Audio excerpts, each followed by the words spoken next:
May the audience please rise.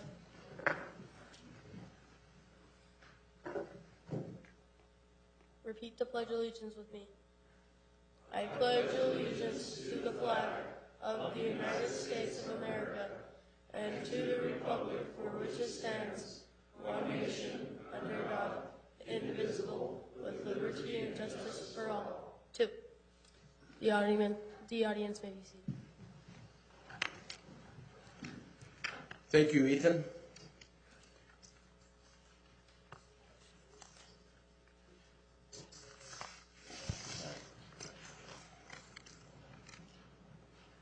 Tonight we have a presentation and an update from Envision Utah. Ari Bruning and Scott Howe, I guess. Thank you, Mayor. We appreciate this. In full disclosure, I'm a board member of Envision Utah, and I've been privileged to be on that set since inception, and it's one of those progressive things in life, or how do you describe yourself? Visionary about the future. And I think the presentation that you hear tonight, you'll be really benefit from as you look at growth trends. Envision Utah actually has 5 distinct boards, and Robert Groh is the CEO, and unfortunately he went back to see his grandchild in Rhode Island, I think. Is that right? So Ari is here. Ari's not quite as smart as Robert. Robert went to BYU Law School, and Ari went to Harvard, so don't hold that against him. But he is a tremendous guy. And so, Mayor, also, I just want to take a moment to, some of you know that Senator Bennett and I are teamed up. Our companies come together, and some of you may have heard or you haven't heard that Senator Bennett has pancreatic cancer. I'd have you know, I just got off the phone with him. He's very optimistic. The report is that if things go right, he's going to be okay. And as he said, it's a big adventure. It's a new adventure for him in life. But again, it's a reminder of how precious life is. So he sends his regards. He's actually going to come out and meet. We had a meeting that we were going to come out and meet later on this week, but he's back in Johns Hopkins. So, Mr. Mayor and council members, I hope you enjoy this presentation, and Ari will take you through, and I think it will be something that can help in the future. So thank you. Thanks, Scott, and thanks for having me. I have a preschooler at home, and the other day I found him at the table with a mixing bowl full of, I don't know what it was, but it had marshmallows bobbing in it and raisins bobbing in it, and he said, "Dad, what else should I put in it?" And I said, "Well, what are you trying to make?" He said, "I don't know." And I said, "Well, it really doesn't matter what you put in it then." And so he took some vinegar and poured it in, and then he tasted it, and he didn't like it. And so I like to tell this story because it's why Envision Utah exists. Because if you don't know what you want to end up with, you're not going to end up with something that you like.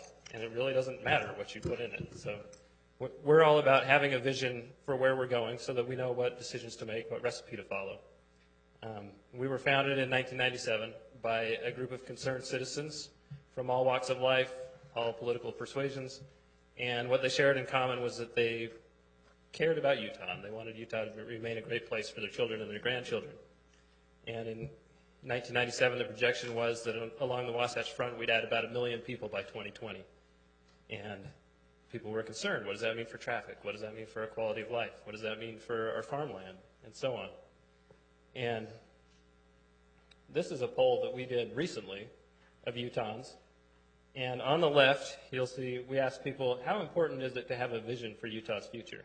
And if you add up all the people who said extremely important, very important, or somewhat important, that's 85% of Utahns think it's important to have a vision for the future. Then we asked them, how are we doing? And we're somewhere in the good range, fair range, which actually is better than most places in the country where this has been tested. So that's what Utah's all about. Should we have a vision? So in the late 90s, we brought Utahns together. We put together some scenarios for 2020. And then we asked Utahns through a survey, which way do you want to go? And they chose somewhere around scenario C. And we validated that through a statistical survey. And scenario C was a little bit different than how we were growing. It had light rail in it. It had a little more condensed growth around the light rail stations. And so from that, a vision was created with these 6 goals, about everything from air quality to housing opportunities and water. And recently, we just did an analysis to figure out how are we doing at meeting that vision. So the projection was we'd add about 1 million people in this Wasatch Front area, 10-county area that you see there, by 2020. We're about right on pace to do that. So the demographers got it right. And at the time, we'd urbanized about 383 square miles along the Wasatch Front there. Today, we're at about 459 square miles. Well, the trend in 1998 was that if we kept growing how we were, we'd be on about 700 square miles by 2020. We're on pace to be at about 500. So that's about 200 square miles that we haven't urbanized. That's pretty amazing. That's 200 square miles largely of farmland that's still farmland. How did that happen? Well, the main reason is this chart here. This is average single-family home lot size by year built in Salt Lake County. You can see it peaked about 1980, and it's been plummeting to the point where in 2010 we're building lots smaller than we built in 1900. And I think there are 2 reasons for that. One is changing preferences. People don't want to have to take care of a yard. But I think also it's driven by affordability. We're running out of land in Salt Lake County. And one result of that is we're using less water per capita, less yard to water. So we're using 25% less water per capita. Another thing that's happened is we've built 140 miles of passenger rail since 1998, which means we have almost as much passenger rail today as we had in 1915. And the goal was to have 700,000 people close enough within a half mile of a station that they could walk to it. And we're at about 200,000 right now. So we have a little ways to go, but it's not 2020 yet. We have 5 more years. Another thing that we think we've accomplished, and it's hard to quantify, is if we haven't urbanized 200 square miles, that means there are 200 square miles that don't have roads, they don't have pipes. We saved a lot of money, probably a number that has a B in it. And that means we also don't have to maintain all that infrastructure. So we've done pretty well, but we're still growing. Utah's population is projected to almost double by 2050, and our resources are not going to double. So the governor asked Envision Utah to do another vision, this time statewide, and when he kicked it off, he pointed out what it needs to be, and that is, I underlined it there, voluntary, locally implemented, market-driven. That's what we're all about. And we're tackling these 11 issues, a broader range than we did before. We're getting into education now, which is a hornet's nest, but we're working on it. And we have 8 groups of experts working on these 11 issues. Some of them are tackling multiple issues. And they're from all geographies, all walks of life. I'm not sure if we have anyone from West Jordan on any of these groups, but we would love to have somebody involved. City council member, mayor. We'll take multiple people from West Jordan to be involved in these issues. But the job of those task forces is not to decide the future, it's to frame the choices. The public gets to decide the future.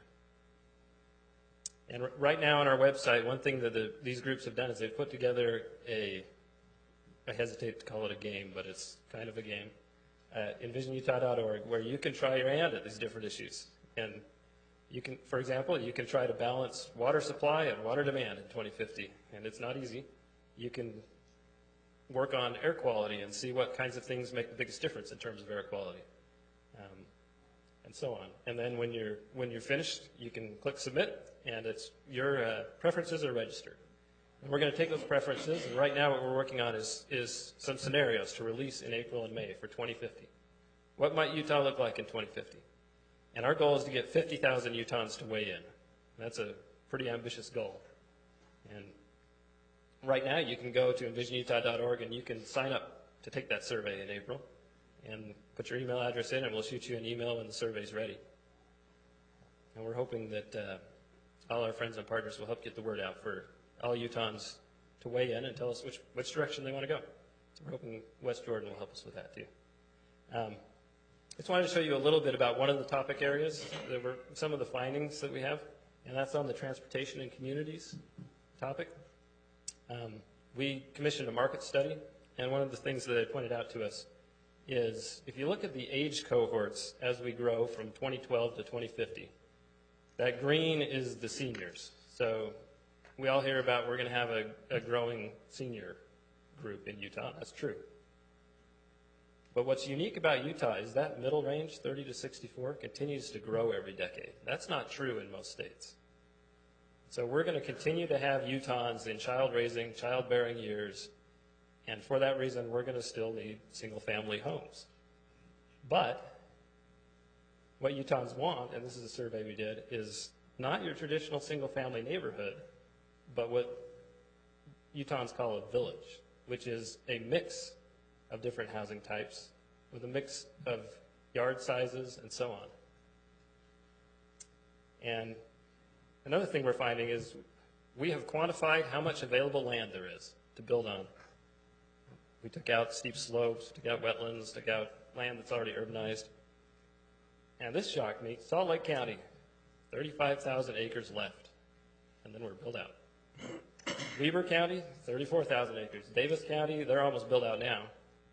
But look at Utah County, 208,000 acres. So as we think about where the growth is going to go, we also have to think about what housing types people are going to want.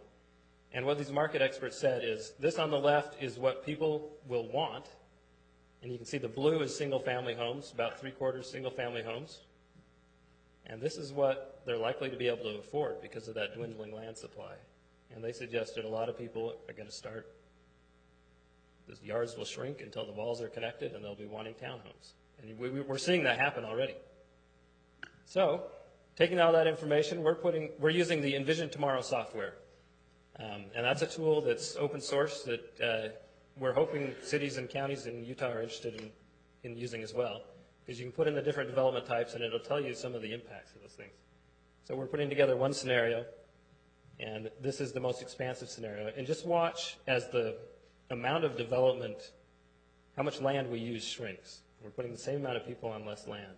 So this second scenario, third scenario, fourth scenario, and the fifth scenario.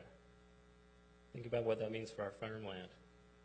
And these scenarios don't have that radical of a change in housing mix. So these are the larger lots, conventional lots, small lots, and then we're getting into townhomes and multifamily.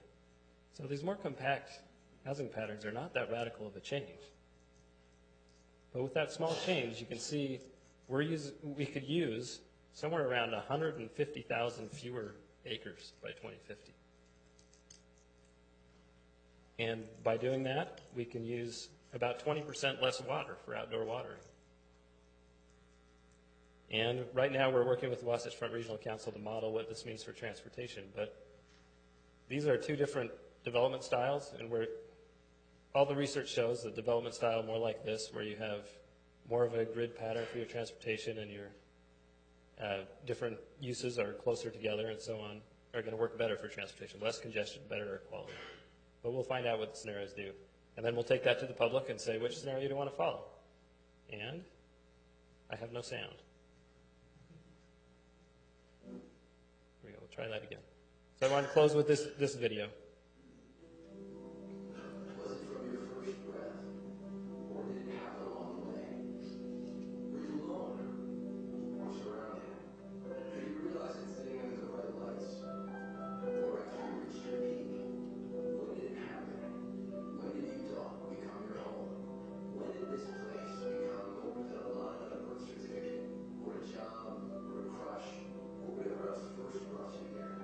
When did it become a part of you?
That preschooler I mentioned at the beginning, in 2050 will be roughly my age.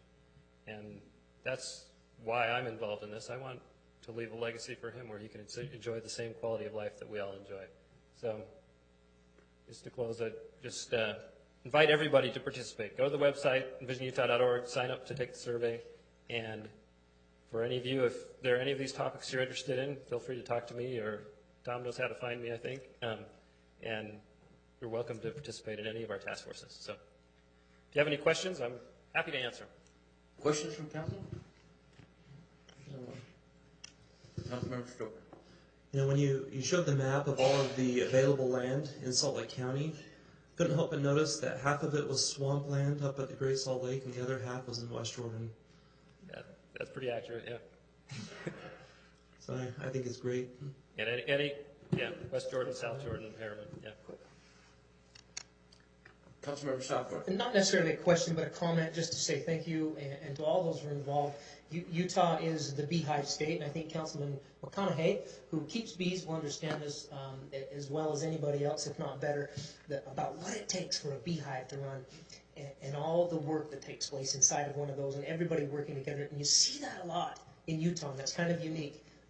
It's what Envision Utah does. It's what we see our police and fire do when they work in our municipalities, our counties, all working together, and everybody takes part, and I think that's what makes Utah unique, so thank you for what you're doing. Yeah, I think that's Utah's secret sauce. We work together. Thanks very much for that presentation. Appreciate it. All right. Thank you.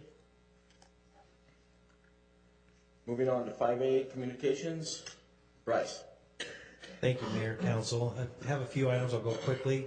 Just want to make you aware that Comcast Care Days is coming up. It'll be on Saturday, April 25th. The goal is 2,000 volunteers this year. Julie Brown has done a great job reaching out to community groups, schools, and others to try to solicit help. We mentioned in the last meeting the idea of the theater arts people bringing volunteers to it, and how maybe the city would be willing to work with them for that.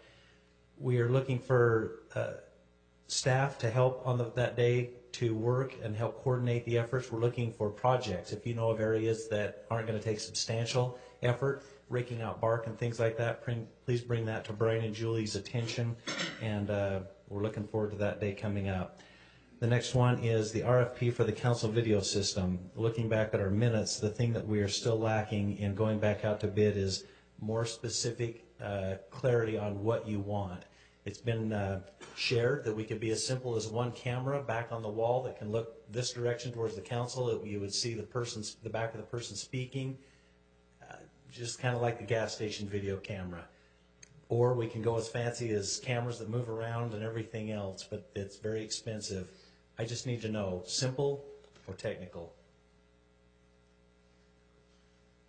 Councilmember McConaughey. Thank you, Mayor. I believe the last time we spoke about it, the concern that was voiced among council was that we had so few people bidding, so we wanted to find out why there was a lack of interest, and then see if we can't go back out and make it more open to proposals from them.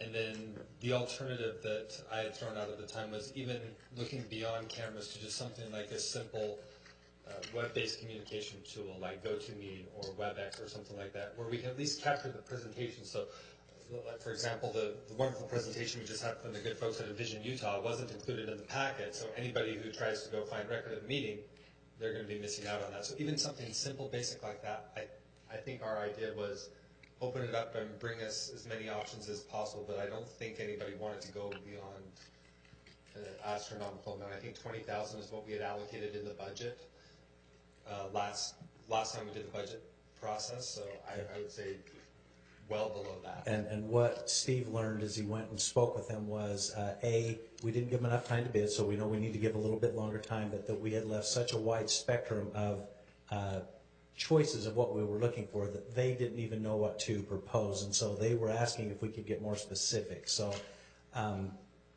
3 shots? Should we shoot for 3 shots, 2 shots?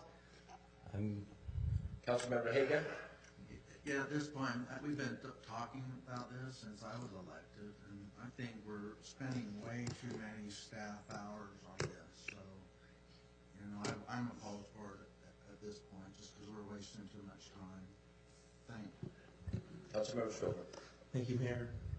I had the unique opportunity to go back and review several of the council audio files this last week, and I noticed by looking at these audio files that we had participation. I don't know, for those that don't know, our audio files just are on YouTube, and you can see how many views are there. The views ranged between 6 and 38. If that helps kind of put things in perspective, that's the kind of viewership that I think that we're looking at.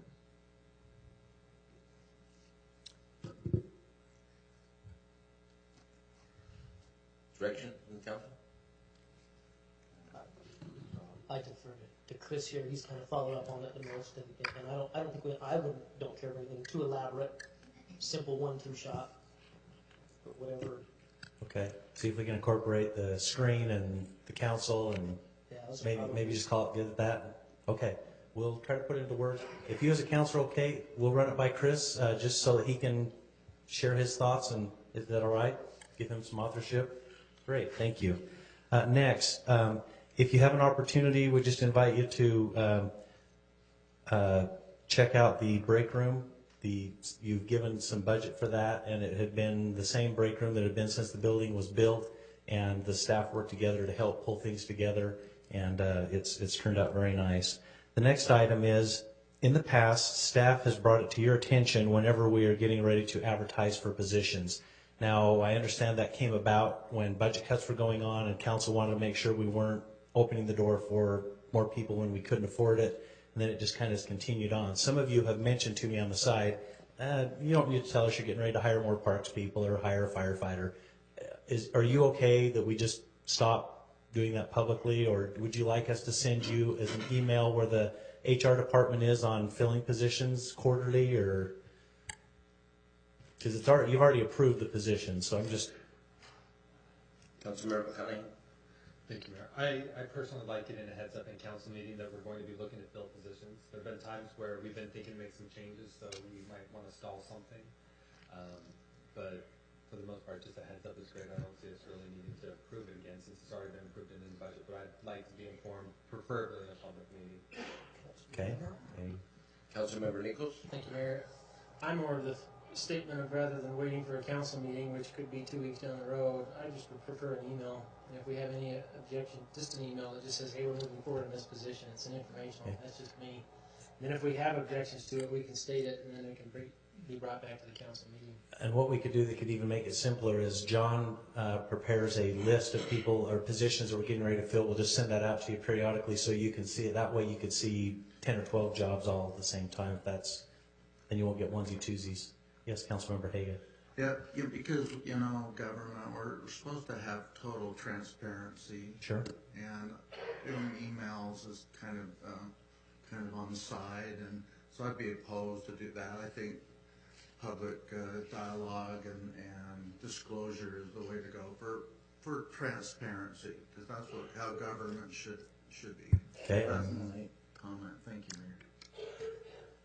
I just believe since these positions are already approved, I think it's an administrative action. I don't know that there's any council action that needs to be taken on. Any new positions, of course, have to be approved through the council, but posting of jobs and filling positions that are already open, I believe, is administrative. So that's my opinion. So we need direction for. Okay. Next, we have insurance renewal now. This is for our health insurance renewal, and we were directed by the council that you wanted to take more of an active role in this. And so we have solicited bids, and those were turned in on the 23rd to GBS. We estimate, we haven't heard exactly, but we estimate there could be as many hundreds of potential bids depending on self-funding and all different kinds of things. How involved do you want to be as a council? On our calendar of events, we had it anticipated that we would be involving whoever was going to be involved in the quotes as a committee on either between March 10th to March 12th is our timeline. So do you want to do it during the council meeting on the 11th? John estimates it could take as much as a couple of hours to kind of sort through things. And we were going to group them in the low-end products, the high-end products, and the medium products just to help give you some clarity on things. But we just need to know, this has been done in the past by a committee that's been a council member, staff, and folks from the FOP and that kind of thing. That's how it's been done in the past. So do you want a special meeting? Is that the FOP specifically, or just a representative from the police department?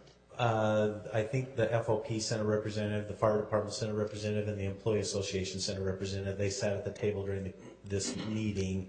That's how it's been done in the past. We were directed by council that you wanted to be more involved in this, so this is new territory.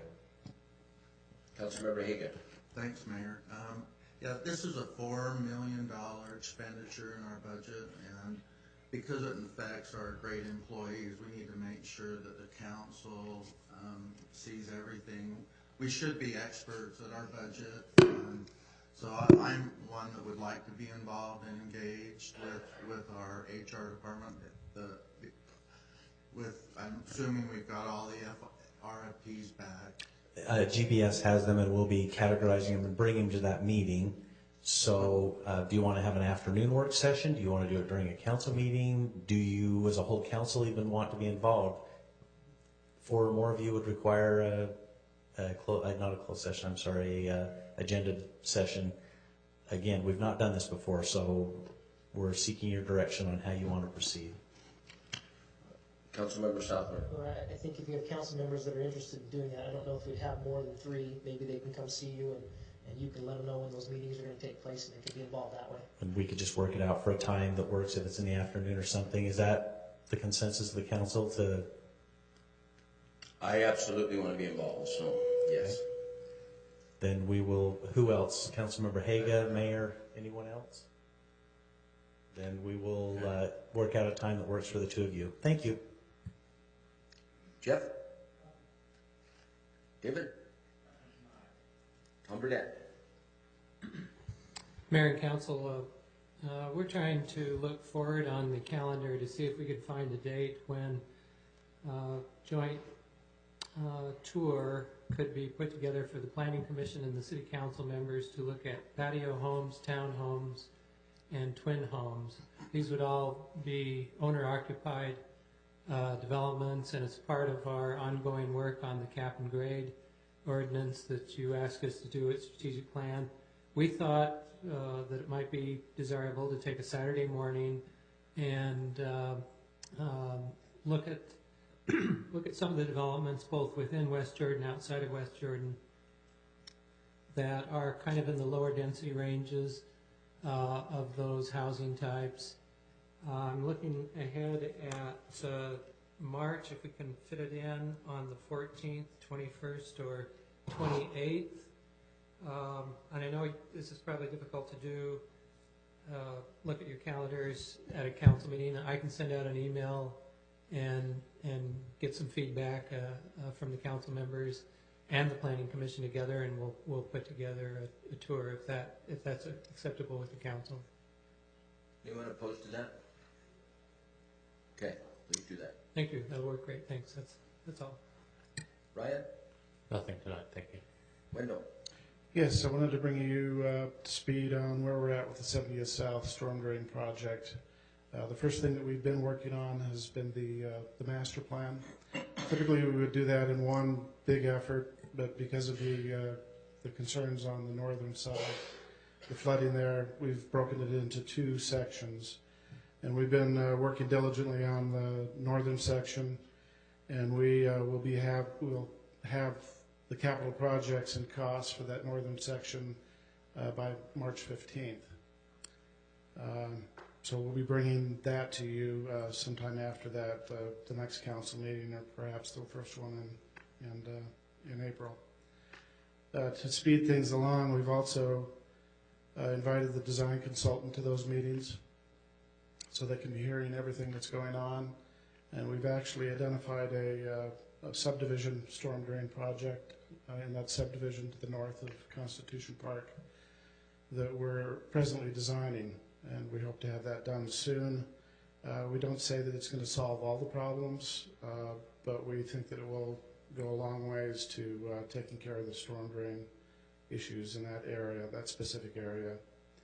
The design consultant started about a week ago on that, and we expect construction to begin sometime in June of this year.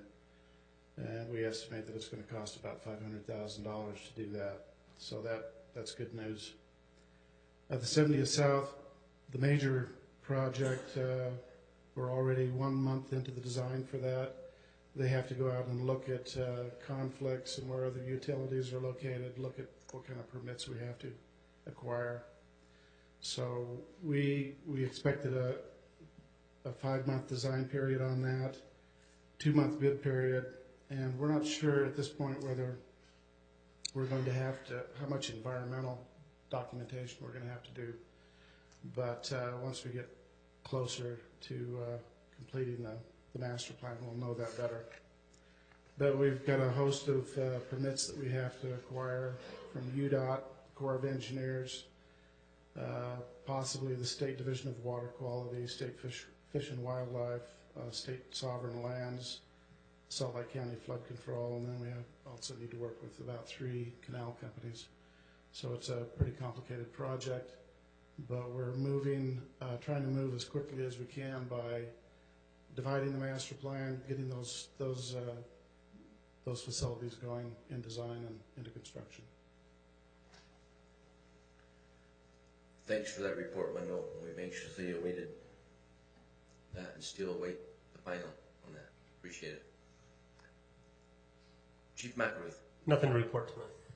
Chief Diamond. Yeah, Mayor and Council, I just want to report back to you some of the results from that are direct result from the action that you took last council meeting with the 8-step plan. Was that I have 2 officers that left that have already, one is returned, one has already signed an offer letter and will return in the middle of March. And then the 3 officers that had job offers to Salt Lake City, all 3 have turned those offers down. So thank you. It's had the desired effect that we needed in the city. So thank you. Thank you, Chief. Council comments. Councilmember Stoker. Thank you, Mayor. I've got 2 things tonight. The first thing, I was asked to participate in the CDBG committee, and we've been meeting for the past several Wednesdays on that, reviewing applications for some of the CDBG funds that we've received. And it's been really great to, Councilmember Hanson did that last year. It's a really great opportunity to see some of the services and volunteers and activities that go on in our city that really help those that really probably need it the most. This afternoon, we finished the interviewing process of all the applicants. Next Wednesday, we'll go through and make a recommendation for council. It should be coming up, I believe, in the month of April on the council agenda. The second thing I wanted to report on, a couple of weeks ago, an incredible opportunity arose for me to be able to change my daytime employment, to be able to serve in my community full-time. And that kind of an opportunity requires that I step down from the city council. I'm sad to do that, but I'm excited to be able to work much closer to home. It's no surprise to people that I've been working in downtown Salt Lake, and I'm excited about recovering almost 2 hours of my life every day. It's time I can spend with my family, and excited about being able to dedicate 100% of my time to West Jordan.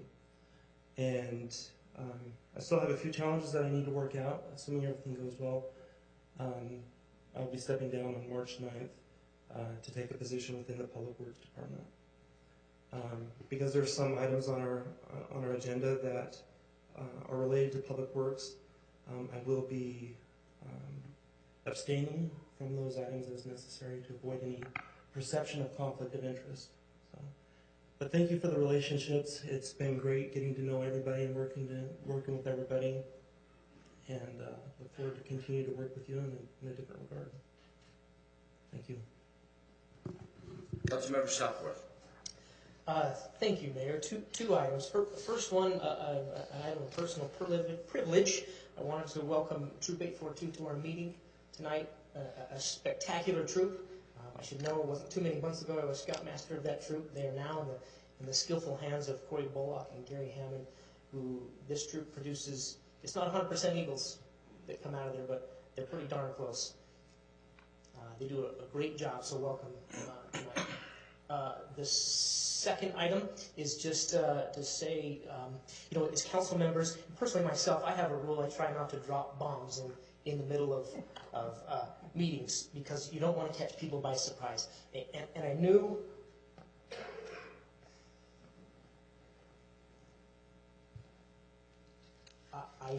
what Justin was going to say, but it still feels like he dropped a bomb on us here.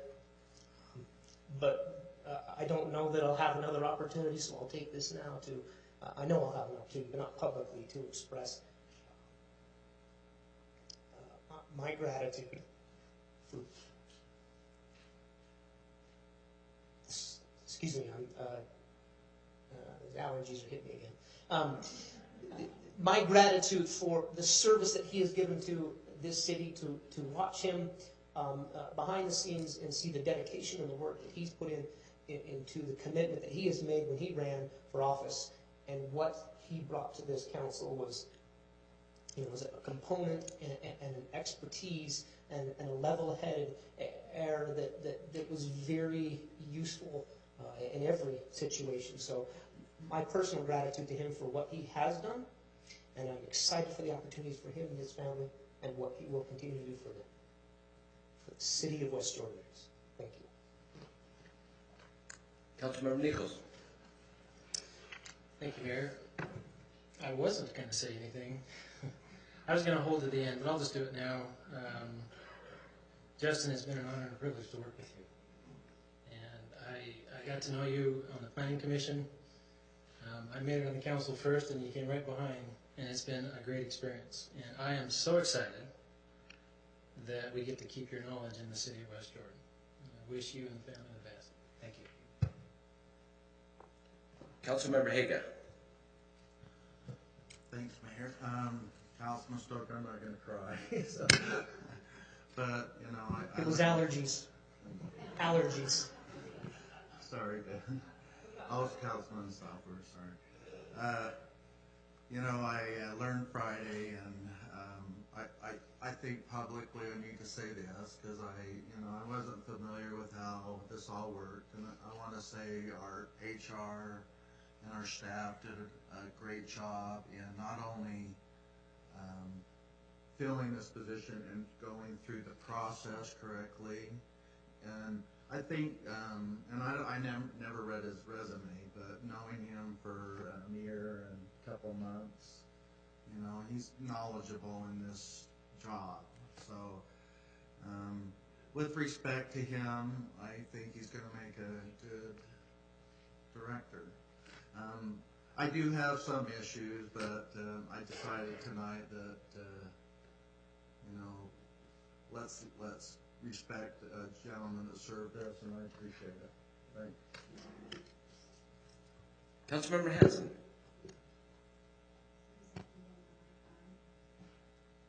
It's always easier for Chris.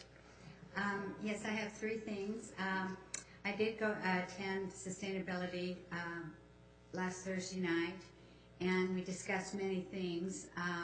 We did choose a new chair, vice chair, and secretary, which has been sent to Arlene, which will be on our agenda for approval of those. We also are accepting applications to be on there because we don't have a full, I don't know what you'd call it, council group, volunteers on that. So we look forward to seeing that. Secondly, I have been in contact with one of my constituents, Elaine Crane, and it has to do with the White Fork Cemetery. It's located on 90th South in front of the Salt Lake Community College, directly across the street from the hospital. At this time, anyone attending going to that cemetery, it is an old cemetery. They no longer sell lots there, but there are some plots that have our own but have not been used yet. And in order for anyone to go there for Memorial Day or special occasion, they end up parking on 90th South, which is very dangerous for them. or down at Fairchild and walking up 90th South, which is also dangerous. I've been working with Brian Clegg on this. He has worked with Mrs. Crane along with me, and we've explained what we would need. She has gone to the Salt Lake Community College.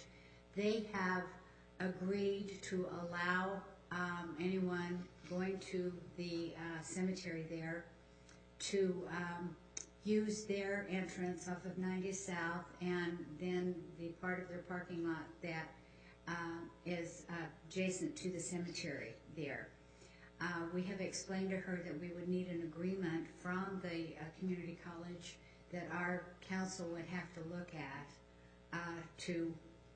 for us to be allowed to use that private property.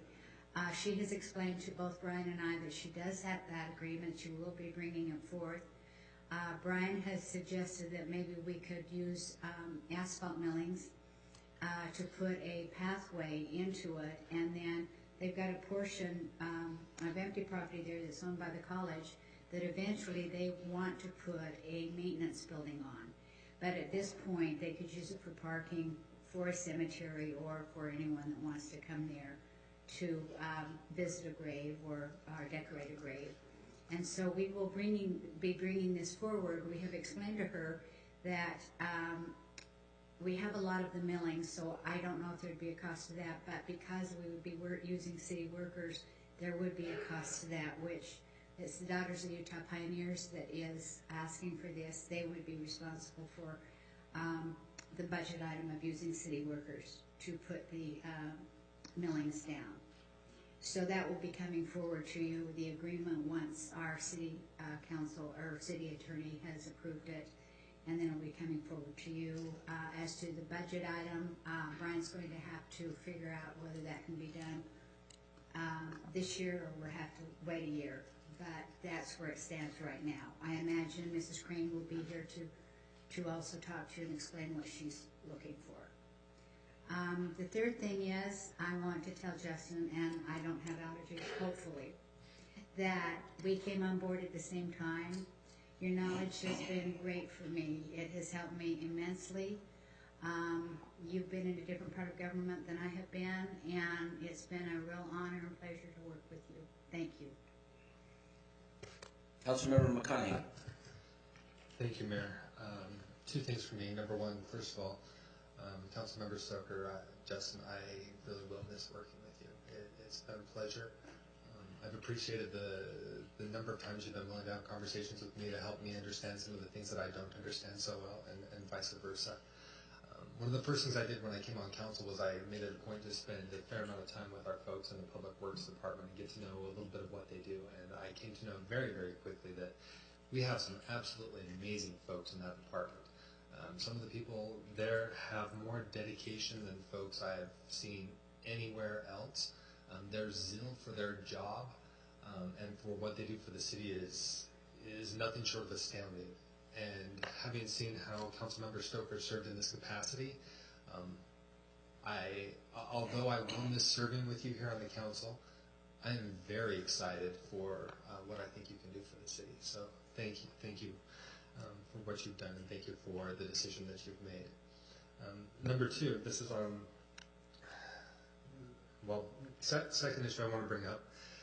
Back at council retreat, Bryce asked us to notify staff if there were any green sheet items that we'd like to see brought back in the budget. I've had concerns about a crosswalk in my neighborhood for a while, so I had engaged him to see if they could put something on the green sheet. This is about 70 South and about 1910 West, so it's in between Redwood Road and 2200 West. You've got a lot of traffic that goes through there. Frankly, it's a dangerous crossing area. Unfortunately, last Friday, we did have one of my neighbors who was crossing at that crosswalk. She said she was waving the flag at the time, and she was hit by a car. She does not remember the moment of impact, but she was told she was thrown a fair distance. Luckily, she came away with just a broken wrist. Given that, I'm not sure I'm content to wait until the budget process to see if we can make improvements to that intersection. Talking to our traffic engineer, it would be about $30,000 to put in one of the rapid flashing beacon type things where you've got the the arms that come over the road where you've got the lights that flash to notify the traffic that there's somebody trying to cross there. Because it's an existing crosswalk, studies about, the other studies aren't necessary to complete in order to move forward. I would propose that we direct staff to determine if there is an ability to accomplish an upgrade to that crosswalk during this budget year and proceed sooner rather than later. I'd rather not wait for the budget process for the green sheets if council is amenable to taking actions now if we're able to find that $30,000 in the budget. So I would ask if anybody is opposed to giving direction to staff to find out if it's financially possible and proceed with bringing something back on a consent calendar so that we can improve that crosswalk. Councilmember Southwood. Councilman, you mind a quick question? Fire away. I think, and Mayor, you may remember, I think about 4 years ago, we put in a signal at one of the crosswalks in that area. This one doesn't have one. Obviously, you wouldn't be asking, but is it close to it? There's another one that It's down the road quite a bit. Yeah. To the east. It's on 7600 South and 2200 West, and that's one that connects to the school that's used during the summer, especially for school lunches at West Shore Middle School. We took away the school zone and put in the thing where they can push the button and go that route. It's a little different because it's a narrower road. It's just got the flashing lights on each side. It doesn't have anything that stretches over the road, so that one's significantly less expensive. The only other comment I would make is at the same time on 4800 West at 74th South, we put one that goes over the road. And I've watched how that one has worked, and then I look at the one in front of West Jordan High on 27th. That's on the side of those. And I think that one you might want to take a look at these. To me, it seems like that one is more effective, even though it does not go over the road. At the time, I thought, yeah, the one that goes over the road would probably be more effective. But as I go and watch these in action and watch people, it seems like those ones on the side of the road that flash rapidly, very brightly. My concern with that is that you've got 2 lanes of traffic going one way and 1 lane of traffic going the other, plus the center turn lane. Mm-hmm. And during traffic times, this was 4 o'clock on a Friday afternoon, so it wasn't rush hour yet, but it was still significant. And I would worry about the visibility to that. But if council, let me change it. If council would be more amenable to making that change immediately rather than the overhead arm, I would happily take that. Any improvement as quick as possible would be appreciated. Don't perceive my questions as hesitations, only rather just make sure we do the right thing. Councilmember Stoker. Just to kind of follow up on the same discussion, just the rapid rectangular flashing beacons, the ones that are on the side of the road, they're super effective for 2-lane roads. Once you get into 4-lane roads or greater, you really need to have something over the road so you don't have other lanes of traffic obscuring the beacon.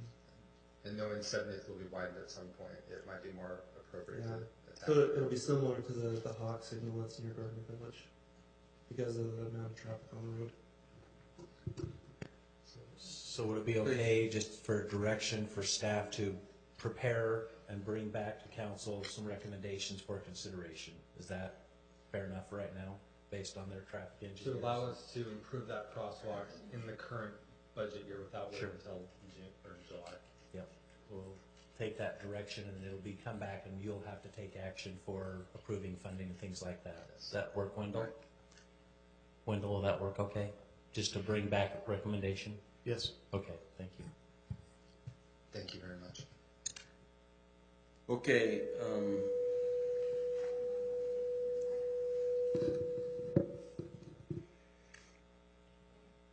based on advice I received from my personal attorney, I advise Councilmember Stoker to resign prior to this meeting.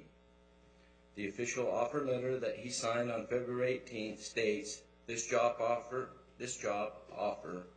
is contingent upon your resignation from your position in City Council. I have been advised that Justin Stoker participating in this meeting is a conflict of interest, and I want to go on the record that I believe further participation is unethical.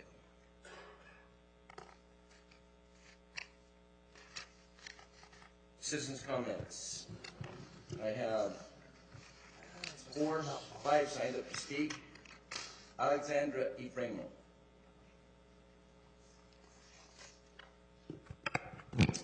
Mayor and Council. I'd like to please stop and let's meditate a little bit. Ladies and gentlemen, may we pause for a moment to reflect upon our common goals before we begin the business of this meeting. We are privileged to gather here together in a system that gives us freedom to participate in our own governance, whether from within or through the strength provided by our personal faiths. We seek wisdom, understanding, fairness, and resolve in the fulfillment of our duties and in the pursuance of our goals.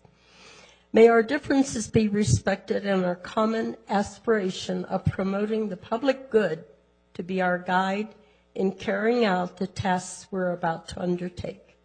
Thank you. First of all, I am 1,000,000% opposed to Councilman Hansen's request for an asphalt.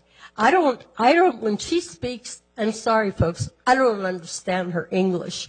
If we put an asphalt run there, I live a couple blocks from there. We have rules of decorum, and one of them say that we do not attack.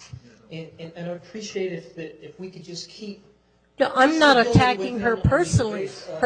Her suggestion if we can keep civility within the comments, please. That's all we ask. Keep your comments to Thank you. the fact. But my idea is to present an asphalt runner in there. We have many, many cemeteries. Anyway, I need about 10 hours, but I want to tell you all, I am, body language means a lot, so does tonality. January 30th, I am very disappointed with 12 members of our West Jordan Police Department, plus I am very disappointed in Chief Diamond. I am recommending that this council do not renew the lease of the Chamber of Commerce in this building. You used to charge them $1,000 a month, and then the very illustrious mayor prior to Mayor Rolfe reduced the rent from $1,000 down to $100. I am having major conflicts with Chamber of Commerce. $100 for the rent of that place. Come June, when their lease comes up, I beg you not to renew it. And January 30th, I wanted to get some answers from Chamber of Commerce. The door was locked. The manager was there. I was knocking on the door, and she wouldn't answer the door. They're not answering my questions. I'm having major, major trouble. I will continue the next time I come up. Thank you. Thank you. Mike Kellermeyer.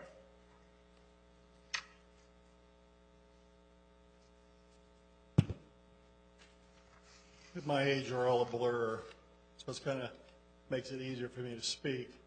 One of the, I don't know which agenda, I signed up to speak on one specific one. It'll be business item 8E. However, on the agenda, I would encourage you to vote yes for the public hearing concerning the city council's pay. I understand and know what it is firsthand, the amount of time and effort that each one of you put into serving us as citizens. You don't just show up on a Wednesday at 6 p.m. and vote yea or nay. There's a lot more that goes into it, and would certainly, it's going to be kind of hard to vote yes for a pay increase. I know it's an election year, and a lot of you don't want to look bad to the public, but frankly, it's about time. It's about time for that increase. With regard to business item 8E, why not? This agenda item has been before you previously, and the majority of you have voted no. So here we are again, and my question to you is this: why not? Why are you not willing to allow citizens the right to vote on this issue? Do not mistakenly suppose that because you were elected, you know the will of the people. None of you were elected by 100% of those who voted. In fact, some of the races had narrow victories. You cannot know the will of the electorate until the people can vote on it. Hypothetically, if I were a member of this council, I would vote yes, even if my leanings were against the change. Why? Because I believe in the will of those I represent, and on this issue I would be voting for the city as a whole, not just my district. There will be plenty of time for discussion, debate, public hearings, and printed information with the pros and cons of changing the form of government. Our citizens can make informed, rational, based on fact decisions. Give them that chance. Vote yes on this agenda item. Thank you. Thank you. Clyde Kilpack.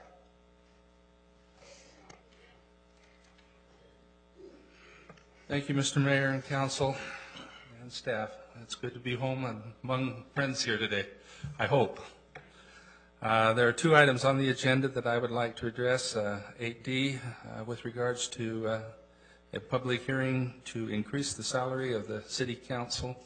Having served on this august body, I know how hard it is to get out and do your homework and check out the various things that you want to do. And many times, though gas prices were a little higher then, yes, it still took an awful lot of gas in 1 month, and many times it wasn't enough for what you were making. I do recommend that you put that into a public hearing and increase your salaries. I think that the price that I saw on the agenda was a little low, personally. I think it should be around $12.50, personally, because I think that that would meet your needs better. Secondly, I also am in favor of putting on the November ballot the issue for changing the form of government. I don't know that there is the support completely that you will change that. I love our form of government, but I do think the people do have a right to make that change. Finally, the last thing that I would mention is I look at these names along here, I see council member, mayor, council member. I notice one is not a council member. I think you better get some people to change your signs so that it reflects who you are, Council Member Haga. I'm grateful for the opportunity to be here. Thank you for your attention. Thank you. Mayor, can I make a clarification? Please. There's probably a little confusion. On the website agenda, we had 2 number 7s. So when Mike and Clive have been mentioning 8, E and D, it's actually 9 on the, yeah, it's 9. So I just wanted to make a real quick clarification so we all knew what we were talking about. Sorry. Thank you. Steve Jones.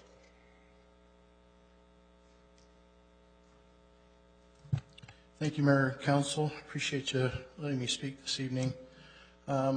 First off, I've got a couple of things, I guess, that were on the agenda. But the first thing that I want to do is publicly thank the staff for the interaction that I've had with them over the last week and their willingness to share with me. I know sometimes we don't give them enough credit, especially when we're on the other side, but I humbly do appreciate that, being kept informed. There's a couple of things that I noticed in tonight. One of them had to do with this transportation issue. I think it's 9C. Personally, I don't agree with it. I just listening to the presentation tonight really just kind of locks me up a little bit personally. I look at in the document that I think Bryce prepared. It goes down to section 2 where it talks about comprehensive transportation options. Personally speaking, options are not part of the road construction. Those dollars that we pay for at the gas pump should only be used for repairing our roads. And I think that's a fallacy that's being swept under the rug, so to speak, because they're being used for other things that they shouldn't be used for. My way of thinking is if you want bike lanes, then tax the bikers. If you want jogging lanes, you either tax who's building the property so that they can have those, or you tax somebody's shoes. There are means to make it much more not so hidden and making one group pay for another. Also, in the presentation tonight, my first thought was, and maybe I'm just ignorant, but You know, we talk about, I look at my little subdivision, and we put 4 houses in their quarter-acre lots. And if I look at that same ground and I say I put 6 or 9 people living, I can hardly see why there's less cars, why there's less water used than my one little quarter acre. So I humbly say that there's some fallacies that I see in their presentation, and therefore I'm not really with it. Now, really quick, I humbly say that I like our government that we have right now in West Jordan. I don't see a reason to change. I think it's well balanced. People get to vote for their representatives, and the city manager is at large to the discretion of those. I also have looked in lists and find out that the cities that have this form of government that people are now talking about are cities I wouldn't even want to live in. So I humbly leave that with you. Thank you. Thank you. Dirk Burton?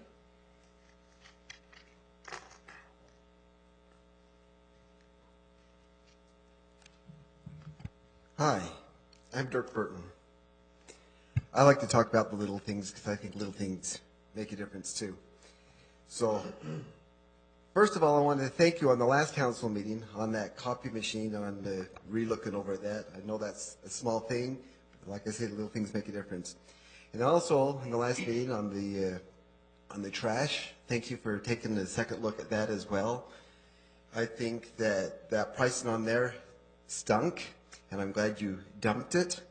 And something I think you may want to consider, perhaps, is there is another company right here in West Jordan that perhaps, if we got a competitive bid from them, maybe it would save us some money. And I realize we have a contract with the other company, but maybe we could keep the containers we have with the other company, and then for the new bid for the additional containers, and see if we come out even better off on that. After all, that way we can buy local. And another thing I want to mention is there's some discussion today about our form of government. Whether we should change that or not isn't really what I want to discuss right now, but whether we should have the option to change or not. Since we have elected you to represent us, I would now ask you to represent us by letting us have the sufficient time and information to choose if we want to continue with this form of government, which has been doing well, or if we want to choose to go with a different form of government, which may serve better or worse, but at least let us make that choice and decision. And then I noticed that it talks about the mail-in ballots. The mail-in ballots, I think, is a fantastic idea. I don't think we have any control over this, but if we do, I would like to see that window shortened. I think that people have those ballots way too long, and I think if we shorten that window on those ballots, they would be more effective on that. And that's all I have for today. Thank you. Thank you. Anyone else wishing to speak with citizens' comments? We do have 2 public hearings later in. Dirk, okay. Please finish. There was one more thing. On the council pay, that was on my notes, I missed that. Okay, first of all, I want to say that I know you didn't run for the position for the money you're in, because otherwise you wouldn't have done it. And let it be known that I am running for city council before I even knew what you got paid, because I'm not doing it for the money either. And when I saw how much you're proposing for the raise increase, why even go to the trouble to do it for such a small amount? If you can do a raise increase, or don't do it at all. But that's not going to affect those of us who are going to run and those of you there. But it would be nice to be reimbursed for what you've been doing. So, and I still save some time. Thank you.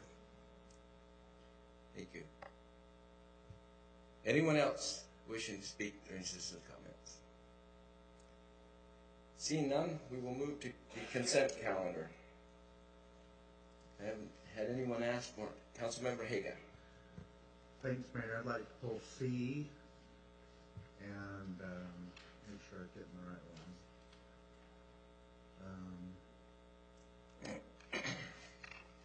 Yep, G. Thank you. Item C and item G. Anyone else? Councilmember Nichols. Thank you, Mayor. I move that we approve the consent calendar with all items except C and G and move them later in the meeting. Second. We have a motion by Councilmember Nichols and a second by Councilmember Hanson. Discussion of the motion. Seeing none, let's vote. Councilmember Stoker, I am abstaining on E, F, and H, and voting yes on all others. you have to abstain on all, or... Then I am abstaining on all of them. Thank you. Councilmember Southworth, Aye. Mayor Rolfe, Yes. Councilmember Nichols, Yes. Councilmember Hanson, Yes. Councilmember Haga, Yes. Councilmember Conahey. Aye. Vote passes 6-1 in favor. Item 8A, receive public input and consider for approval Resolution 15-42, disposing of significant city-owned real property located at 1970 West, 7800 South, West Jordan, Utah, located in Section 27, Township 2, Range 1, west of the Salt Lake Basin Meridian, and process the sale in one of three ways. 1, highest bidder. 2, through a licensed real estate agent. Or 3, accepting the contract offer with CTA, Community Supports, West Jordan City. Bryce? Well, Mayor, all I have to say is I'm glad they didn't require you to read the meets and bounds description of the property around there. That would have been a mouthful.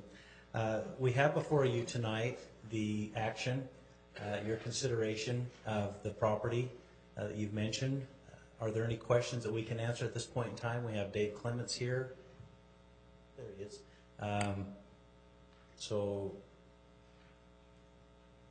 Questions from council? Councilmember Haga. Yeah, if Dave, I don't know if everybody read your email, but could you just kind of reiterate what you sent? You sent it to all of us. I don't know if everyone's heard that, but I'd like to have it kind of. Sure. So I received an email and a voice message today requesting information about comparable sales data or lease rate data for office buildings where this property may be used for that capacity. My response simply was, at this point in time, I'm not allowed to access that type of information readily. Typically, if I want that type of information, whether it's lease rate data or sales comparable data, I need to hire either a realtor or an appraiser to get that information, and it takes a few days to generate that information.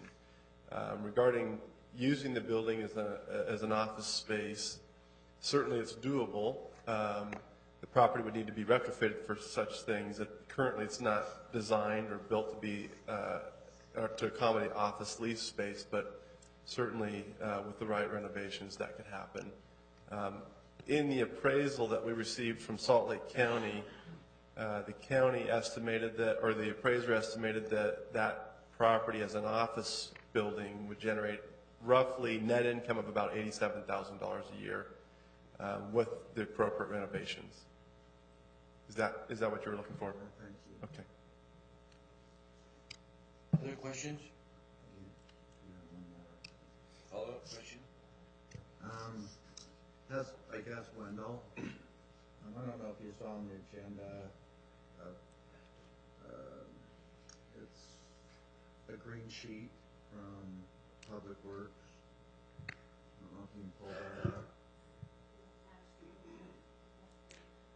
I didn't get a copy of that, but I do have. It's on the agenda. The simple question is basically, it was sent out to all the departments that there was no need for a building within the city. However, we have this building request green sheet. A green sheet for everybody is a request of council body as we're going through a budget process, to make this expenditure.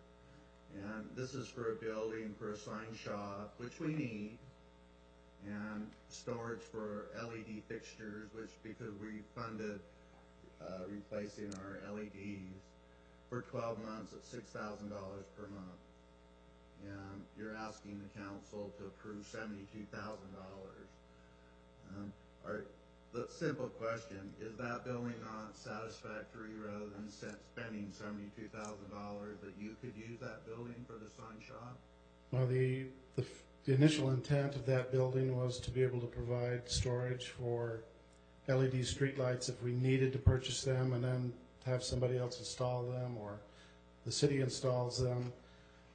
So we would need a ramp, a offloading ramp, to be able to take those out of the semis, store them with a forklift. As I talked to our staff, Public Works, a couple days ago, they indicated that the library does not have a offloading ramp, so it really wouldn't be satisfactory for that purpose. Thank you. Councilmember Nichols. Thank you, Mayor. I did have a question, but I think Wendell answered it. I guess I could ask it. Wendell answered it, so I withdraw that question. Councilmember McConnell. Thank you, Mayor. My question is kind of based off of Councilmember Hage's, where it seems like the idea is perhaps we could use this building for something for Public Works. Does current zoning allow for the building to be treated that way as sort of a manufacturing storage type commercial facility?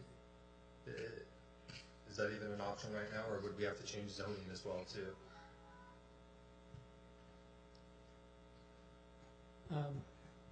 I don't know is the answer. I'll look it up. It's currently a PO zone. Yeah. I think I'm okay with the I don't know answer. So I mean, if it's no follow-up necessary. Thank you. If it's in the PO zone, then it allows for a professional office and a number of ancillary related uses. Thanks, Tom. Other questions? Okay, we will open the public hearing for this item. Anyone wishing to speak on item 8A, now would be the time to come forward and speak. Please, Alexandra. Oh, Clive first. Yes. Yeah, it's okay. Thank you. As I understand, this is the old library. Is that correct? And I have heard many different conversations that have gone around and in the wind on Facebook, et cetera, that the proceeds would be used for some type of a performing arts center or whatever, that we would build that. I know that there are 4 people in this room right now who went through this same discussion once before when we demolished the sugar factory, and that the money that we got from the sale of some land to the Salt Lake County Attorney's Office was going to be used for that very purpose, about the same amount of money that I've seen in the council agenda that would be used for that. It was not. Anytime you take and sell more real property and you put that money into the general fund, there will always be other reasons to spend the money for something else. If you are planning on using this for a performing arts center and you want to build it elsewhere and you want it to be nicer, then I'd recommend that you vote just to keep the property and wait until you have a plan developed for building that facility, and then sell the property so that the money can go directly to the building of that facility. Otherwise, it will be spent somewhere else. Thank you. Thank you. Please, Alexander.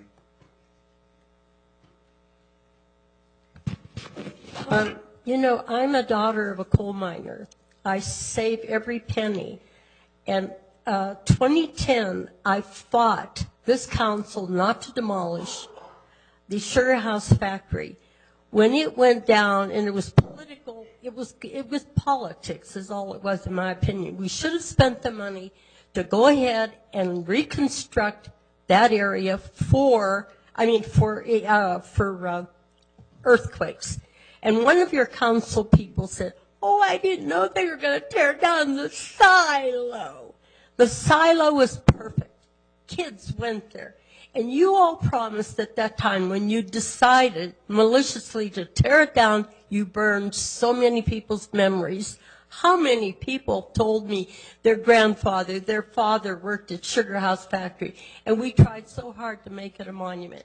But anyway, I'm just saying, you all promised that you were going to work so hard to get a performing arts center, for the youth arts center, for the regular arts center, and you've done nothing.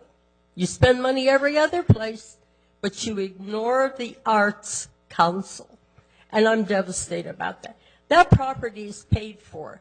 In the meantime, what we can do is turn it over to the Arts Council temporarily. If you don't have the money to go ahead and build a brand new performing arts center, that property is free and clear. It's paid for. Let's turn it over to the Arts Council. Let them go ahead and try to utilize it. It's a nice building. It's paid for. Why do we need to try to sell it? It's abominable to me. So I'm asking 1,000,000%. Do not sell it. Leave it there. Turn it over to the Arts Council.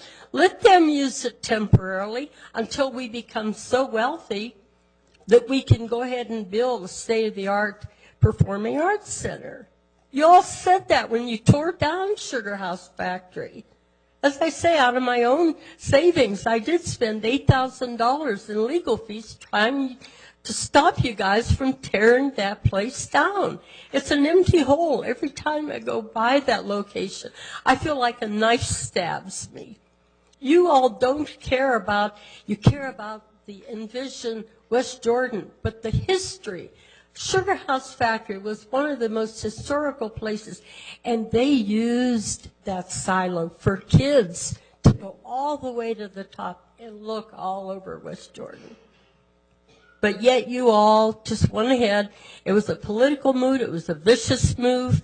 It was fine the way it was, but then a couple politics is politics. You all decide just to tear it down. That's a hole in the hearts of many, many people, and I've been told that it breaks our hearts to see an empty spot. But that library should go to the Arts Council. Thank you. Thank you. Anyone else wishing to speak on item 8A? Please. I have a suggestion for that building, for the library building. Why, Mary Rakowski, thank you. Why not turn it into a art gallery? Not necessarily, or perhaps move that museum that's in that small little house that not very many people can go. There's no place to park unless you go to the park behind it. Why not turn that library into move everything across the street and turn it into a museum? The one that you have across right there, the historical area, wouldn't look bad in the old library, and there's plenty of room to move your carriages and everything else that's over there. All the equipment could go in the parking lot there. Would work out pretty well. Thanks. Thank you. Anyone else? I will close the public hearing portion of 8A, item 8A, and look to the council. Councilmember Stoker. Thank you, Mayor. I've got an item later on the agenda regarding a new arts facility, but wanted to kind of address some of the items that had been brought up by some of the citizens. I completely agree with Clive Kilpack and Alexandria Fremont here that it was a tragedy that we lost that building. And looking over the Salt Lake County Cultural Facilities Master Plan, the master plan identifies the southwest area of the valley, which includes Bluffdale, Harriman, Riverton, South Jordan, West Jordan, and the town of Copperton. And in that master plan, it talks about how the southwest part of the valley is the fastest growing part of the entire valley. And it's also the wealthiest, with the median household income about $72,000 per year. And this study was done in 2008. The Cultural Facilities Master Plan also, in the existing facility section, says that less than a dozen facilities serving cultural community were identified in the Southwest. Now, the facility inventory reinforces the findings from the surveys that the Southwest communities lack cultural facilities. And it also, under the proposed projects, lists the West Jordan Sugar Factory as the #1 top proposed project for the Southwest area of the Valley. And that's the reason why I have item 9G on the agenda is to move forward in the process to reconstruct that building and create an arts facility. Timing is somewhat of the essence. There's a number of grant opportunities that are coming up really soon to be able to participate those in, and I've already committed myself to participate in those. The one thing that I'm really afraid of is, despite my best efforts to raise money for a new arts facility, I'm afraid that we don't even know an exact dollar amount the arts facility may come across. We set a budget amount of $3 million during our strategic plan, but we haven't gone out to get a true scope of the project. And despite my best efforts, I'm afraid that what would happen if that money isn't raised. And so I would ask the question if the council is willing to fund whatever gap or deficit there is from whatever funds that can't be raised, so that the arts facility can be built in an expedited manner. Like Clive Kilpack said, if money is raised and the gap isn't finished, what's going to happen? We don't have that building for the arts to perform in, and then the money just gets languished away and we don't have anything. And so, I just challenge all the council members here to consider that and determine whether or not there's the will on the council to fund whatever gap that may exist. I promise and my wife and I, we've been extremely passionate. She's involved in the arts. I've been involved in the arts longer than I've been involved in the city council. And, I'm committed to using my personal time to make sure that this moves forward. And I've got some tremendous contacts to be able to get some grants. But I would want to make sure that if this building were sold, that the council does have the will to fund a gap if it exists, so that we're not going without a facility for an extended period of time. Councilmember McConaughey. Thank you, Mayor. My thoughts on this, I think, have been changing and evolving, and right now I'm not totally sure, but I think I'm leaning the opposite direction that I have previously. Originally, my thought was we could take this building, we could sell it, and we could use that money, invest in a new theater, and build and have that done as quick as possible so that we have a permanent home for the arts. I really like that idea, but there were some flaws in that thought process. Namely, as was brought up, we'd be selling the building without having a concrete plan, having an architect, having a design, having everything lined up, ready to go. I've been thinking, well, the majority of council is very supportive of finding a permanent home for the arts. So we can probably let that slide, the fact that we don't have a full plan, and just run. But the more I thought about that, the more I realized that's a terrible, terrible idea, especially when it comes to government.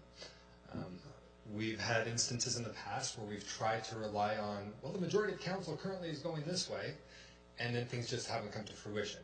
As was mentioned earlier, we've had this before where we've had the money, the majority of council said yes, and then something died. One of my other concerns was, what happens if we wait for a while and we try and sell the property later, but we can't, or we have to take a significantly lower value for the property? We only had one person who bid on that. And now I'm thinking that might not be as much of a concern, because we know there's a lot of economic development that's occurring right in this area. We have some development going in on the northeast corner of 78th and Redwood. We have the project that we're working on, the City Center project. I think with time, this might become an even more desirable piece of property and possibly bring a higher value with it. Of course, construction costs will also go up in the meantime, but I don't think it's something that we have to take action on right now if we want to sell it at some point in time. The other thought I had is, if we do intend to sell the building, I don't really want to put a lot of funds into that right now and tie up money that could otherwise be building a permanent home for the arts. I think the counter to that argument is that the arts group has done so much with, not even so little, but with absolutely nothing for so long. I think that with minimal financial support from the city, they could still turn that into a usable facility for the time being. I think where my thought process is going now is I very much like what Councilmember Stoker suggested. The agenda item that's coming up, what is it? 9G. Possible action. There was no attachment, so I'm not positive where this is going, but possible action regarding allocation of funds from capital support to begin the RFP process for an architect. I think I like the idea of running with the idea that we're going to build a new building and funding the architect, figuring out how we can fund a new building, but at the same time hold on to what we have for now. I really worry that we might shoot ourselves in the foot, especially with the upcoming elections. The opinion of the council could change. We could see that drastic change, and I don't want to find ourselves in a position where the arts continues to go homeless. The last thing I will say is, although I did dovetail into the question about could this be used for a public works facility, I certainly don't support that idea. I would prefer that we use this for the arts. I think the answer right now is I think there's no wrong answer. I think if we sell it, if we move with all expediency to build something new, great. I'm not convinced we can do that before the end of this year, before elections are, before council changes, and I think things might fall through the cracks. So I think I'm leaning towards let's just stay the course of building a new building, but not give up the art or the old library yet. I'm sorry for the rambling nature of my comments, but you can kind of see how my thought process evolved. That's my hope. Transparency into this thick skull of mine. So. That's okay. We know you well. Councilmember Haga. Thanks, Mayor. You know, I've already said a lot about this. Again, we're here again tonight to decide whether we're going to surplus this property, which means that there's no longer a use or need within our city, and that's probably one of my objections. I believe there's a need. I think it can be used. It's being used as we speak. And then another reason why I think we can use it, you know, that past councilman, Clive Kilpat, said how beautiful our chamber was in a nice way. And we spent a lot of money not only here, but out down in the community room. And right now our band and our arts folks are pushed towards our community room. And the group that I am a liaison to, and Bryce has received these emails too, has to go in there every practice and take photos, so they have disclaimer as far as a nick. Bryce, you've seen those photos, and it's a shame that, you know, this is in my opinion, my parents taught me City Hall was a very important building. You know, I grew up in Salt Lake. Of course, to me, it's a very sacred building almost because it's how it's built.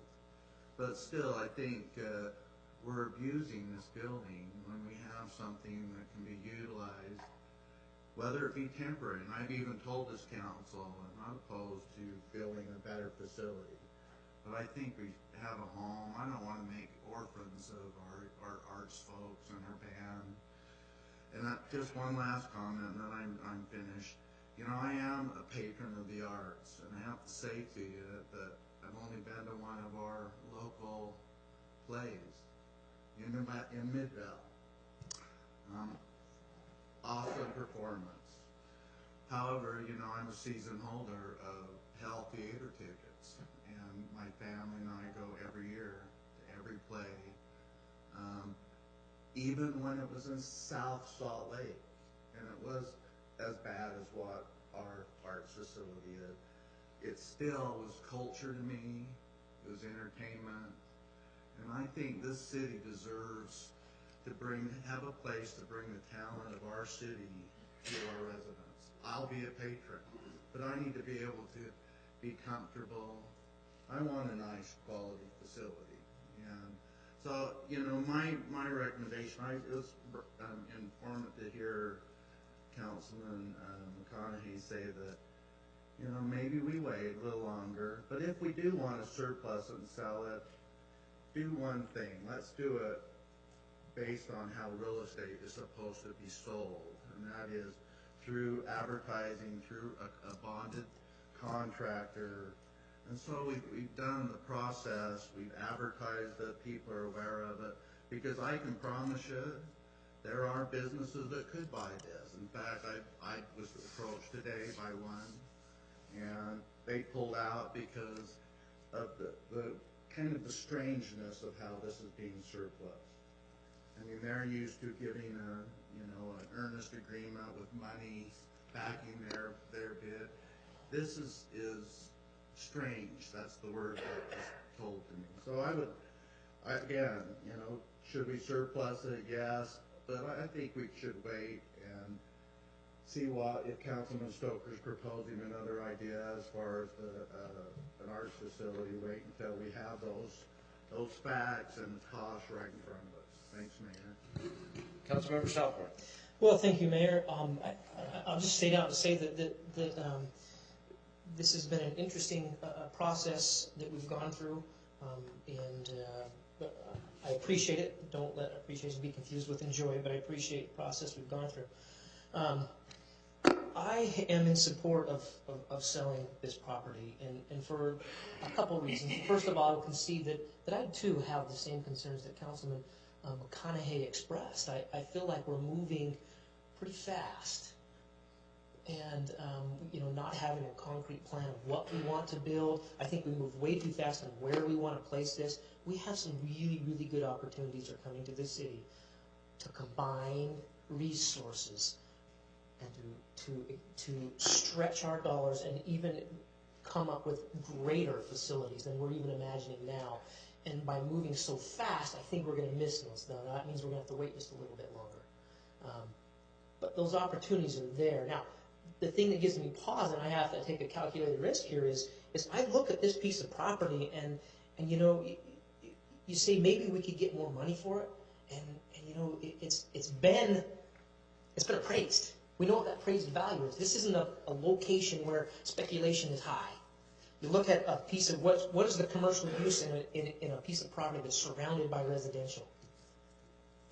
What is the potential for somebody to pay more than the appraised value? I think that's very low.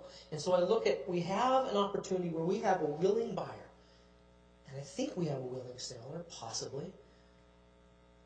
Make that commitment. Now it's going to have to be a leap of faith on the part of the council, because I understand this council can't bind a future council. The same as the past council couldn't bind this council into a decision. So that's where I think the rush comes in. We want to make sure that the money is used for the purpose that we say it's going to be used. And that's a risk, but I think that's a risk. I know that's a risk I'm willing to take, because I don't think. We went up to bid on this, and we got one bid. And you might say, well, we can throw a broader net. Yeah, maybe. But what makes you think we're going to get a higher bid than we already have, which is the appraised value? It didn't come under that. It came to the appraised value. And so I say, I'm of the opinion that we take what we have, and then we take that money and we put it to good use. We've never had such an opportunity placed before us to really come up with a great community center to service the arts and the rest of our community. Let's take it. Yeah, is it a risk? Everything we do is a risk. But I think it's a wise one.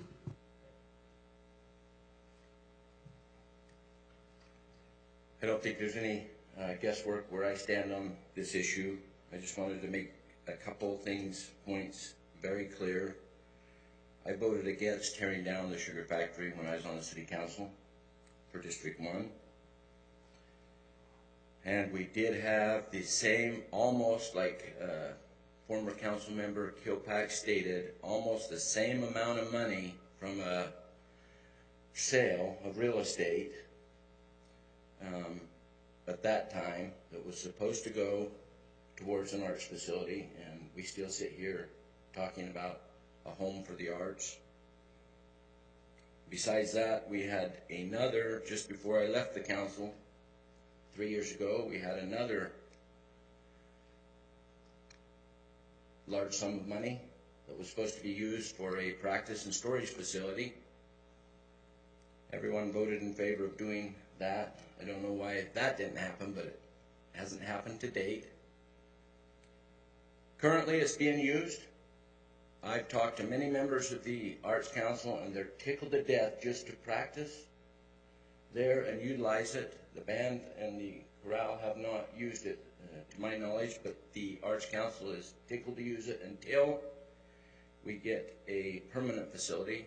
I don't envision this being a permanent facility, but I also believe that we're somewhere between 3 to 5 years before we're going to have the funds that will be needed to put it where this entire council during the strategic planning session voted in favor of putting it in that corner of the sugar factory property. I still support that, but later in the agenda we're talking about plans, and then we can get a budget after plans are drafted. I will support that wholeheartedly, but I think it would be a very unwise thing to sell this property until such time as we have a plan going forward. Please, Councilmember Stoker. Thank you, Mayor. I don't know if I could say I agree with all of the things that have been said. I think I do agree with everything that's been said. Everybody's expressed some great opinions here. Like we can't bind future councils. We never know what's going to happen. You know, this is my last council meeting. I don't even know what my replacement's going to do. And so, with the many examples that have been given, I seriously am afraid that we would sell this building and then not be able to raise the money to build a replacement building anytime soon, or the money gets sent to another location after a period of time. I plan to immediately begin working on a plan, and I think the plan needs to come first. We don't know how much money a true arts facility is going to cost. There hasn't been any outreach yet, and a lot of this I planned to discuss later in the meeting, but I'm afraid that future councils, whether it's even a month from now, may not have the political will to fund a gap in the true cost of the arts facility. Maybe the cost comes out to $8 million or $10 million, and maybe we can make adjustments with that with an architect or not. I don't know. We don't have a plan. And I'm afraid that without a plan, that we could be stepping into a room where we don't know what could happen. I respect the process of everything that's gone through, and I believe that things have gone through the legal process. I'm just afraid of that unknown without a plan, and what would happen with future councils, and whether or not a future council is willing to fund a gap in funding. And with that, unless I hear some convincing talk otherwise, I think I would be voting in support of keeping the building in city possession. Councilmember Nichols. Thank you, Mayor. Can I echo what you just said in that there have been some great opinions on all sides of this issue, and I feel for every single one of them.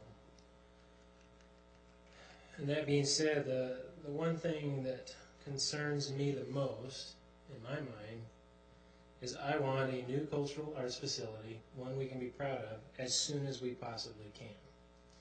To me, as I weigh this out of my mind, the soonest way to do that is with cash up front now. And that is how you ingest the donations from the myriad of entities out there who will help us make something nice. I heard Councilman Haga say, like you said, you wanted a nice building. this is, I think, in my opinion, how we want a nice building. This old library, it's not a nice building. It will not be a nice building. I'm not going to throw $300,000 or $400,000 over there to make it a nice building just so we can tear it down in the future. That would be a waste. With that being said, I also want to speak to the proposal that we've received from CTA. Councilmember Southworth really hit it on the head in that today we have an offer. It's at the appraised value. How often do we put our house on the market? It's got an appraised value and we get a full price offer. And that's where we're at. In the future, it's been stated that it could be worth more. That's true. Could be worth less. It may not sell. CTA is a very unique situation in that they're right next door. And a very convenient situation for them. And we have a willing buyer ready to move now. If we wait, we know they will no longer be available. They've already stated that. They're moving forward with other plans. And I want to give them that commitment today, either yes or no, so they can move on. And I would be of the opinion that, you know, after all has been said, again, I feel for every side of this issue, but I think it would be best for us to move forward with selling the property now so that we can get the project going. It funds it, it gets it going on the road.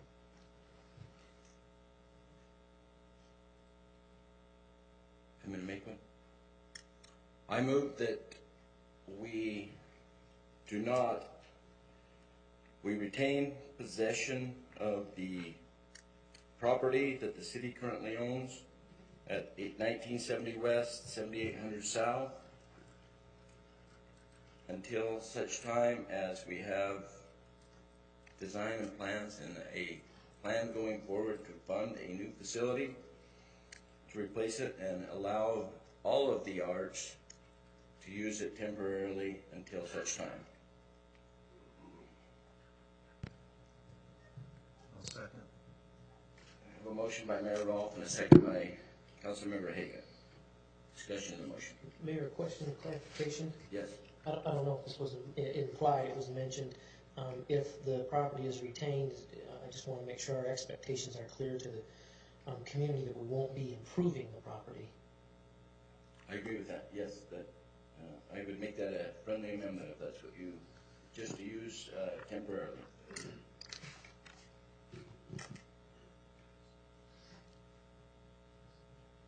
Councilmember McConaughey. Thank you, Mayor. I might have a couple of concerns with the language. If we don't make any improvements, I thought our building inspector said there were some improvements that would have to be done in order to occupy. I think I'd be more, well, and I do like how your motion suggests that it's temporarily being retained, the assumption being that at the point in time where we have the ability to build a new building, it would be brought back for reconsideration. I think I'd be more comfortable with the language in the the request for council action that just simply says, I move to keep the property and not declare it surplus. I think some of the other details in the friendly amendment might muddy things a little bit much. You don't want to give any direction to use it immediately for?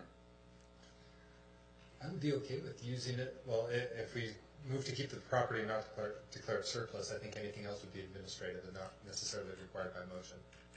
I mean, in your motion, you specifically said we could use it for the arts groups, but there may be other groups in addition to the arts that could have a valid use for that. There may be other groups or clubs or something like that that could find use in the building. And we've talked before about wanting it to be a community center, not necessarily the arts. So even little things like that, I think it would be a little cleaner with just a motion to keep the property and not declare surplus at this time. I will withdraw my motion and allow you to make a motion. I will offer the alternative motion then that, well, I move to keep the property and not declare it surplus at this time. I will second that motion. So we have a motion by Councilmember McConaughey and a second by Mayor Rolfe. Discussion now. Councilmember Hagan? Yeah, I favor the motion, and, you know, talking to our facility manager, I really think the repairs, putting light bulbs in, you know,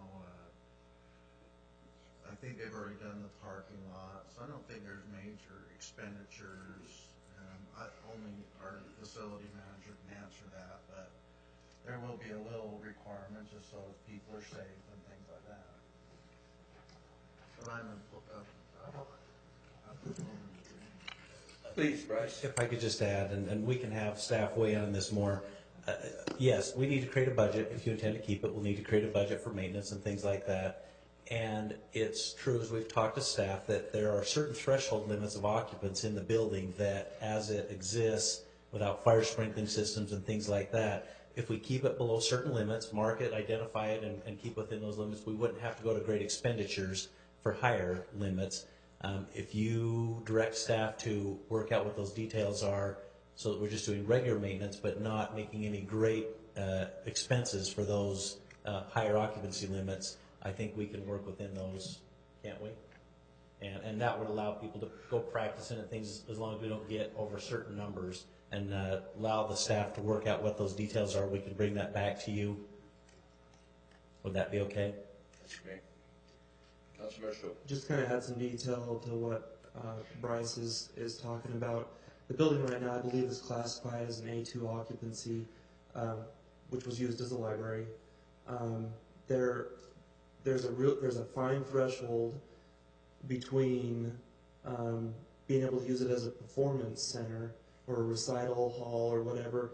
Once you anchor seats into the ground, or once you go above a certain number of occupants or participants in a performance, it kicks it up to an A1 occupancy.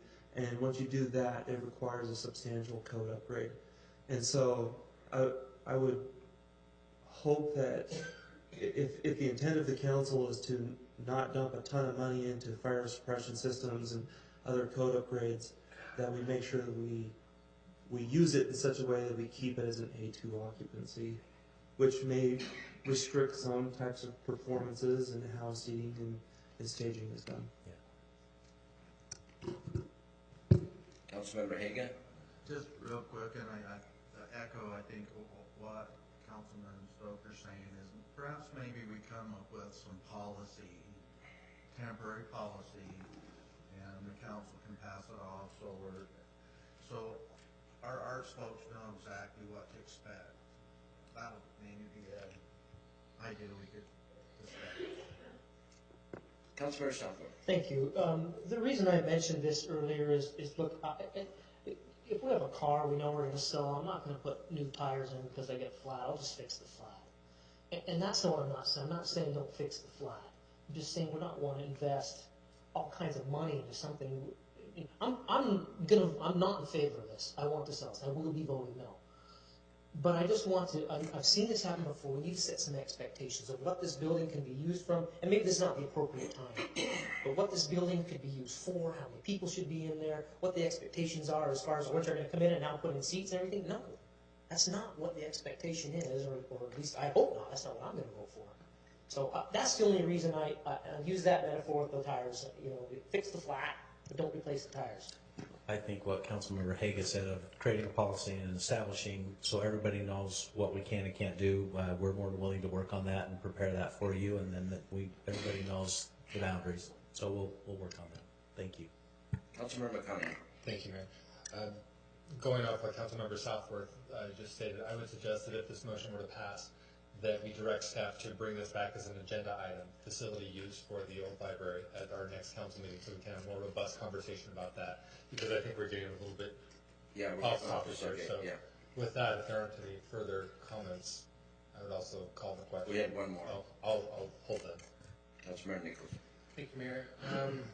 I'll be speaking against the motion based on the fact that I believe this slows the process down, and not just a little, but significantly. I actually think this decision will mean we will not have a cultural arts facility within the next 5 to 8 years. That's what I think. Whereas the other plan would probably put us on the path within the next year or two. And so I'll be speaking against the motion, and just leave it at that. Let's vote.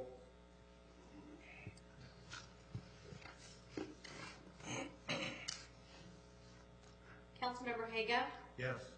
Councilmember Stoker? Yes. Councilmember McConaughey? Aye. Councilmember Southworth? Aye. I meant, whoa, did I say aye? Wait. Sorry. Wow. That's my eye stop. I just want to make sure everybody's paying attention. That was a No, no. I was, so I, no. You know, it's not even 8 o'clock. No. Okay, thanks. You caught me up. Councilmember Nichols? No. Mayor Roth? Yes. Councilmember Hanson? Yes. The vote passes 5-2 in favor. Could would somebody make a motion to take a 5-minute break? I would move that we take a 5-minute recess. Second. I have a motion by Councilmember McConaughey and a second by Councilmember Nichols. All in favor? Aye. Any opposed? 5 minutes only, please.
I don't blame you.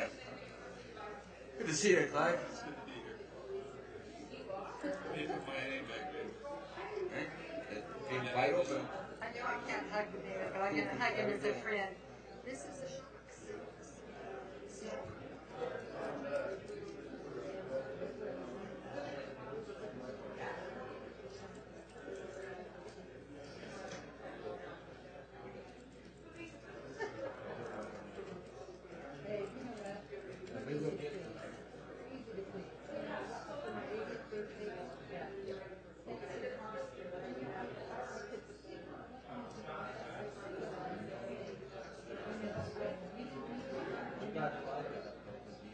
yeah, it was a reiteration of history that we forget about. So, It needed to be said, because you don't just get money. it's the same as a household budget too, you know, with a growing family. Thank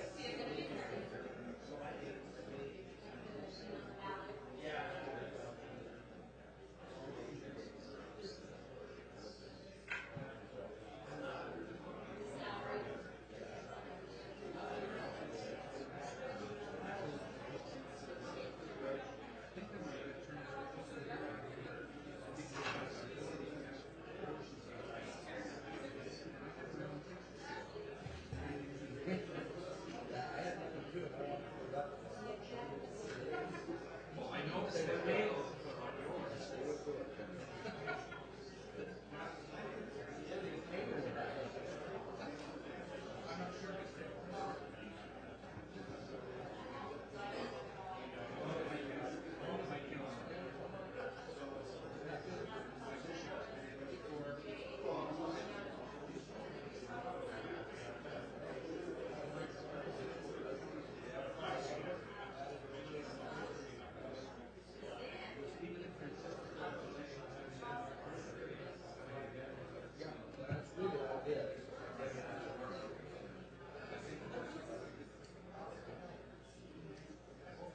Listen, that's vodka. She's just kidding you. You have no idea. Well, you don't know what's in this.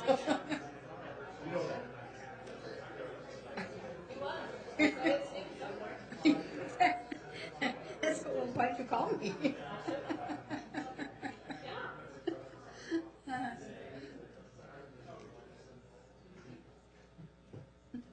Hi, Dave. Yes, we do.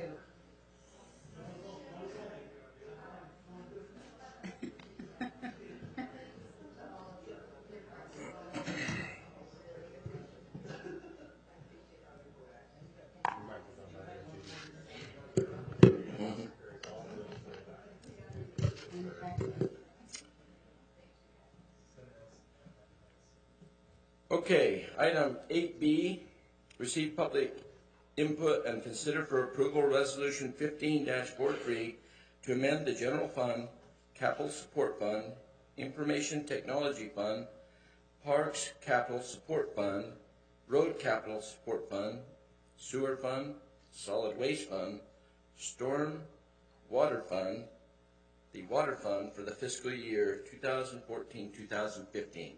Ryan.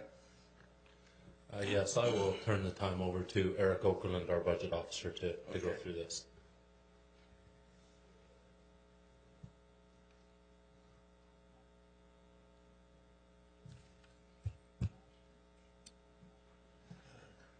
The proposed resolution contains several budget amendments that have been proposed as we move through the year.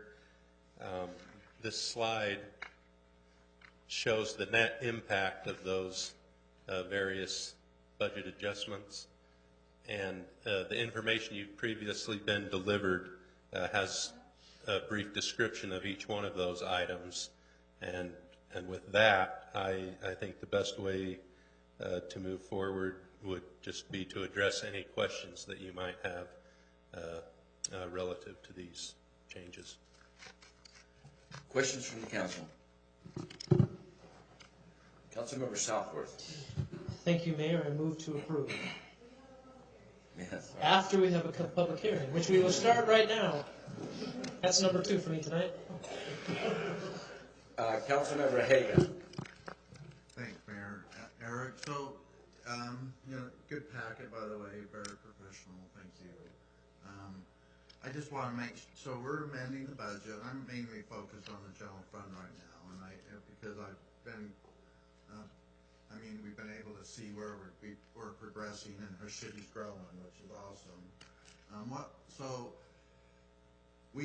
as right now, we need to amend our budget so I'll get to the questions, so our fund balance is not over the 25%. So we're amending the general fund 1.693, 1,000,693. Am I right? Correct. So we have that as a surplus over our fund balance. Well, not necessarily. There are various elements as outlined in the report. We've received grants or. Go ahead. You have appropriated things during the last few months and said we want to spend this money. So while we can't tell you today that you're over or under your fund balance, you've authorized staff to make these expenditures. That's what really is happening right here. We have to put this into the budget to legally stay in compliance with the GFOA. Right. These are not necessarily directly related to fund balance or limits with that. Other questions from council? Thanks, Eric. We'll open the public hearing for 8B. Anyone from the public wishing to speak on this item, now would be the time. Please come forward, Alexandra.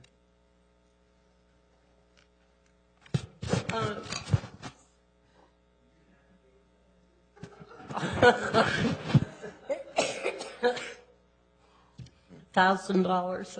Okay, I'm just requesting, these amendment budget, I'm a plain person, and I just want to know, is this budget, are we going, if I quickly add the amended budget, we're saying it's 22 million more than it was last year. So it would be nice if we just basically say for the lay people. Now, West Jordan City Council had this budget, this coming year's budget is going to increase by 22 million. Not instead of the general fund, the amendment, an amended budget, and on and on and on. Just plain English, that would really be nice, because I think we'd understand more. You know, who was it? Oh, up on the hill, they were going to put a bill up there to say, why are more people not voting? Well, more people are not voting because they're not having trust. And we have to reach out. We have to communicate. And plain English does that. And instead of all these, I know you all know what those individual dollars are, but I'm just saying it would be nice to let the public know that it is going to be $22 million. I'm not sure, I haven't heard anything about, are we going to have a property tax increase in order for this $2 million budget? Nothing has been mentioned tonight about a property tax hike, so I don't know. But we are increasing the budget by $22 million, so I thank you very much.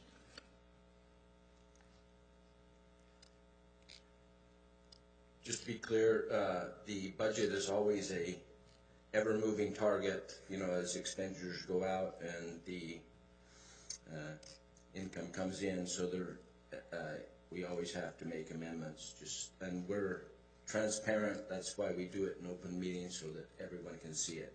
Just to be clear on that for the record. Anyone else from the public wishing to speak? Seeing none, I will close the public hearing, and Councilmember Southworth. Thank you, Mayor. I would move to. Oh, can I just make one comment? You can after he makes the motion. To approve. And we get a second. Don't scare me like that. Move resolution 15-43. I'll second. I have a motion by Councilmember Southworth and a second by Councilmember Haga. I just want the public to know that with our staff, we'll be having a work session on our capital fund projects. Yeah, I'm a proponent of this motion. I just want to make sure that people know that we're always moving on this budget. So come and participate. You can't participate. Come and watch our workshop on capitals. Thanks. Councilmember Stoker. Thank you, Mayor. Now, when I joined the council a couple years ago, the state limit to how much we could have in our general fund was limited to 18%. And we worked with some of our state legislators, and we were able to raise that limit up to 25%. In truth, 25% still only represents 3 months of operating revenue. And for a city that relies heavily upon sales tax and property tax, I mean, that's really our funding. Most of the sales tax, it comes in all throughout the year, but our big boon is right at the end of the year during Christmas time. And our property tax is about the same time. It's about when the property taxes come in. And to rely upon 3 months of operating revenue throughout the remainder of the year, I think it kind of scares me a little bit. And so I think that we need to work with our state legislators again to re-examine that 25%, to see if we can raise that limit to 33%. And I don't do it so we can try to stockpile money. I know why there's a cap in place. And the West Jordan isn't trying to stockpile a ton of cash for something. But I think it's financially responsible to have more than 3 months of operating revenue on hand, or to be limited to that. And clearly some of the other funds are not under the same types of restrictions, but I think we need to work with our state legislators to see if that cap can be raised just out of financial responsibility. And then just as a side note, because this does include the funding of several public works department, I will be abstaining from voting. Let's vote. Councilmember McConaughey? Aye. Councilmember Hanson? Aye. Councilmember Haga? Yes. Mayor Roth? Yes. Councilmember Southworth? Aye. Councilmember Stoker? I am abstaining. Okay, but I'm still going to make sure it's on the record. Thank you. Councilmember Nichols? Yes. Vote passes 6-1 in favor. Okay. Business item 9A, discussion and possible action. Resolution 15-44, authorizing the issuance and sale of up to $7,250,000 of the city's sales tax revenue bonds, Series 2015, authorizing the execution and delivery of a second supplemental indenture of trust to secure said bonds, giving the authority to certain officers to approve the final terms and provisions of the bonds within the parameters set forth herein, authorizing the taking of all or other actions necessary for the consumption of the transactions contemplated by this resolution and providing for related matters. Ryan. Yes, thank you, Mayor and Council. We have, of course, been talking over the last several months about some bonding initiatives, and a couple months back we came to you with several options. The council authorized us to move forward with two of these options, which was a bond to begin the LED lighting project, which would begin to change all of our lights from the conventional lights to LED lights, our street lights within the city. The second one was to begin sprucing up our parks and begin some parks improvement projects throughout the city. These are the two bonds we're bringing forth at this time as of course sales tax bonds. We do hope to be able to use existing budget to pay for both of these bonds as we move forward. We've identified of course the savings that will result from the LED conversion, and also within the capital plan of the parks we have about $400,000 this year, $500,000 next year to begin paying for these bonds as we move forward. This, of course, is a parameters resolution, which just is the first step in moving forward. We, of course, in the March 25th council meeting, we'll have a public hearing to allow public comment on this. What we're asking for tonight is to, of course, authorize us to move forward, and this does set the cap for us that we can't do bonds for more than $7,250,000. I have every possible person we could need here to help me out tonight if we have any questions. We have our representatives from George K. Baum, John Crandall, and Elizabeth Reed here to help us. We also have our bond counsel, Eric Hunter, who is here with us. And, of course, we have our city treasurer, Dave Zobel, and myself. So if you have any questions, now would be the time. Councilmember Stoker. Thank you, Mayor. I received an email several weeks ago about bond rates trending upward. Is that correct? Could you elaborate on that? It's tough to elaborate on it. It's a guessing game. I've heard both.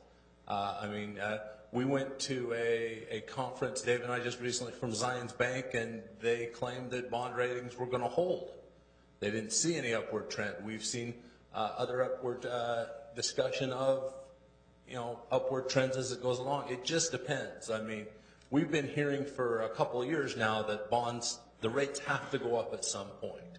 And we do believe that needs to happen. Whether it's tomorrow, I don't think we can predict that. I'm sure, John can't predict it.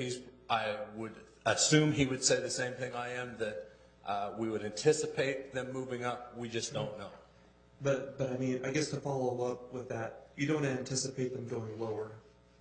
No, I wouldn't anticipate them going lower. I'd look to John. Do you have your crystal ball out, John? He's got his sorcerer's hat on.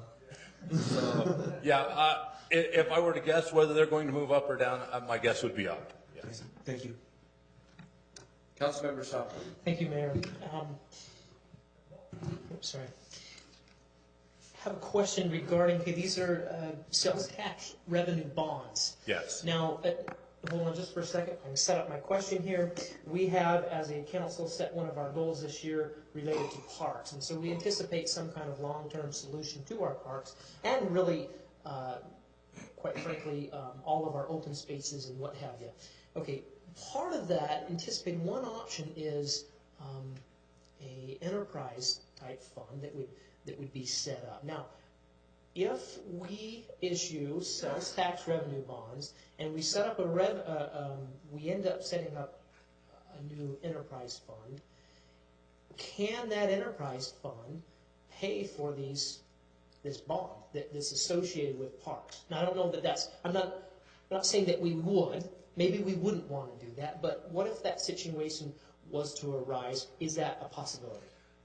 Sales tax at this point is just the backing to the bond, more or less the collateral. It doesn't mean we're technically going to pay for them with sales tax. It's just the backing at this point. We would be able to pay for them through other resources. As we said, we plan on paying the LED lighting portion of this through cost savings and rebates. So that wouldn't be sales tax. So it would be the same thing. We would be able to pay that within the enterprise. So in essence, the sales tax is the collateral. This is the backing. We're not restricted to sales tax revenue paying for this. It could be, okay, perfect. Thank you. Councilmember Haga. This is where my green might come in, sorry, Ryan. But, my understanding was whenever we bond, we have to have a revenue stream. And in this case, the money we're bonding is from sales tax. Yes. So I know, I'm not opposed to this in any way, just so you know. But I think we're not going the extra step, and that is, we have our stormwater fund that we loan $2 million to that actually has a revenue stream within itself from the fees. I'm wondering if maybe perhaps if we looked into bonding for repairing of our infrastructure, because then we can, again, I don't have the terminology, but spread that out so future residents can pay for moving all the water down to Jordan River. And have we looked at that bonding in that stream? We absolutely have looked at that. We have brought many times a proposal for a $5 million bond to be able to do that stormwater. At this point, the stormwater itself, even if we were to forgive the $2 million loan, which is mainly going to be paid with impact fees, and that doesn't go into a calculation as far as debt coverage on a bond, that would not increase our debt coverage at this point, because that one is purely going to be paid through impact fees. Our debt coverage right now, the last time we checked, was between 0.6 and 0.8, and it needs to be 1.25. So we just don't have enough revenue right now or debt coverage to issue a bond from stormwater without extending a new revenue source or additional revenue into the stormwater fund. Thank you. First of all, I'm in support of this bond, and thank you for explaining to me that we couldn't change the amount on this particular bond the way it is right now. I spent probably for them a great deal of time, but for me a short deal of time getting an education from John Crandall and Elizabeth. And I believe that because of the possible trend upward of the interest rate on bonds and the way it's been explained to me, the very low ratio of bonds that we have currently, that we need to immediately, and we can't do it tonight, but I wanted to do it tonight till I found out what the rules are. I believe that we need to fix a major portion of our unsafe sidewalks in the city through bonds.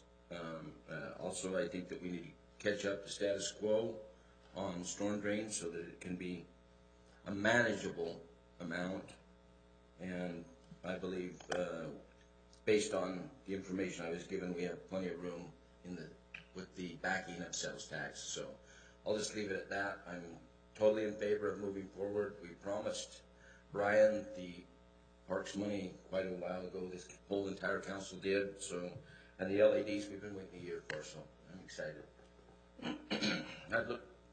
Any other questions? Oh, Councilmember South. Well, no, I just have a motion when we're ready.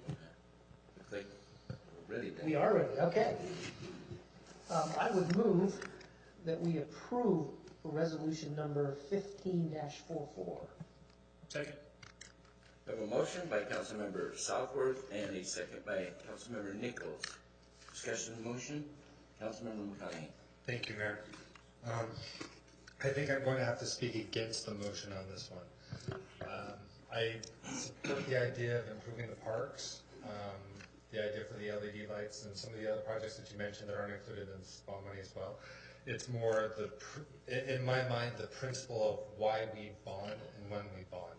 I think we should bond for projects, for capital projects that have a long life period, because it gives everybody using that asset an opportunity to help pay for it. If you pay for something that's going to last 100 years, but it's paid for all up front by one group of people, the folks who are there at the front are paying for everybody else who comes out behind them, and I don't think that's fair. So I support bonding in instances like that. Things like the streetlights, I can justify that. Bonding for stormwater, yes, absolutely. Sidewalks, I think I could support that as well.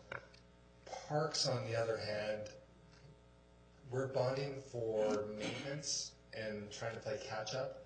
And I think when you borrow money for what should be regular maintenance, you get into trouble, especially when we don't have a permanent solution in place for the funding for parks quite yet. I'm really worried because it could be just another 5 years. If we continue to neglect the parks, we could be in the exact same position that we're in. So because it's all lumped together into one and I can't really separate it out, support half and oppose half, I'm going to have to oppose the motion entirely. Councilmember Southworth. Thank you, Mayor. You know, I agree with Councilman McConaughey and his assessment of the parks. But the reason I am support and made the motion is I expect that this council is going to find a solution to parks, and that solution will help pay for this, or will pay for that. And so, you know, I'm willing to accept that. Now, debt in general, I take a lot of pride in this city. As I look at, if you look at any other city our size, heck, even half the size of our city, and you look at the amount of debt that's out there, we are probably the lowest, if not the lowest city when it comes to debt. No exaggeration.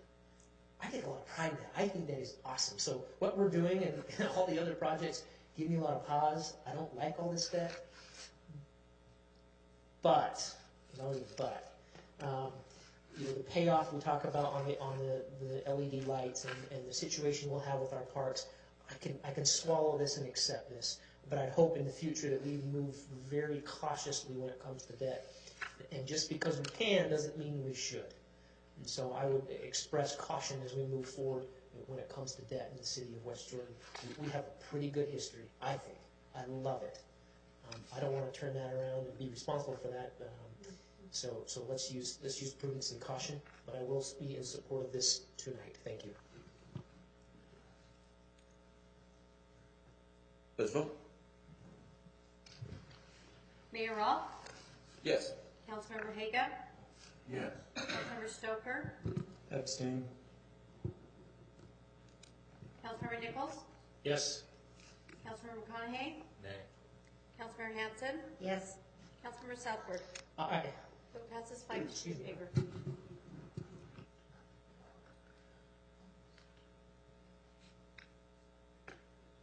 Business item 9B, discussion and possible action regarding proposals for a possible 2015 Carnival in Veterans Memorial Park, July 2nd through 4th, 2015. Bryce. Mayor, Council, you've asked the staff to gather price proposals. Julie Brown has done that, worked with staff on estimates of what the city puts into it. That's on the third page of the proposal. Do you have any questions? Would you like to talk to Julie? What can we do for you at this point? Questions from council?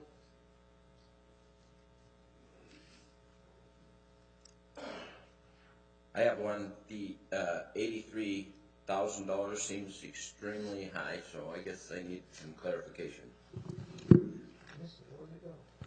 The majority of that is really staff time, and we took those numbers from 2012 when we still had the carnival.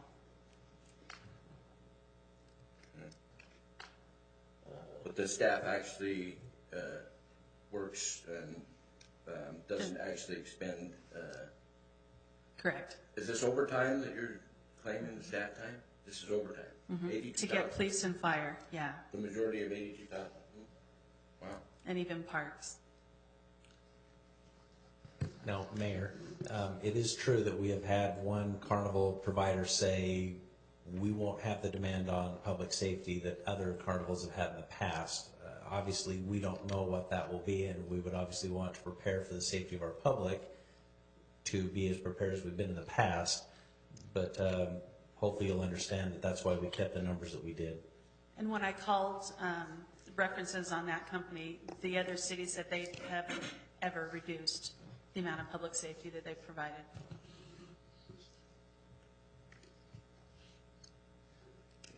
Councilmember McConaughey? So quick clarification, is this just the overtime expense or total staff expense? Total staffing expense. Do we know what the overtime portion is? I don't think that's broken out. I don't know if we could. All we've looked at were the time cards and the employee and the cost value. Councilmember Southworth? Thank you, Mayor. So I personally have a hard time with this one. We do a lot of events that we have participation from our citizens, from our arts and our rodeo to the Healthy West Jordan Committee and those different things. And we spend a little bit of money and some staff time, but those originate from our community. And one like this where an amusement or carnival would come in and want to, they'll put on a show. But my expectation was, if you want to come in and put on a show, we have a location for you to use. But I want you to go ahead and go and cover the cost of your barricades and your restrooms and equipment rental and your tents. And you need to take care of, well, we have to have police and fire that's mandated, or at least some kind of security presence, whether it's our own police or something else, whatever. You've got to have that, so you need to put that into your costs, Carnival, and you need to cover those. Now, we do have a location. I get a little bit nervous, or I don't really like the fact that we'd be spending up to $80,000 on an event that's really not generated from our citizens, our citizenry, and I'm not in favor of this in general. I'll just throw that out there. Thank you. Councilmember Nichols? Thank you, Mayor. Julie, just to remind me here, because I think it may have been said, but I missed it as I was reading, but this does exclude the rodeo, the parade. This is just specifically for the carnival. This is only carnival. All right, thank you. And understand that we have police there 24 hours a day while that carnival is here. So for those 3 days. Councilmember Hagan? Thank you, Julie.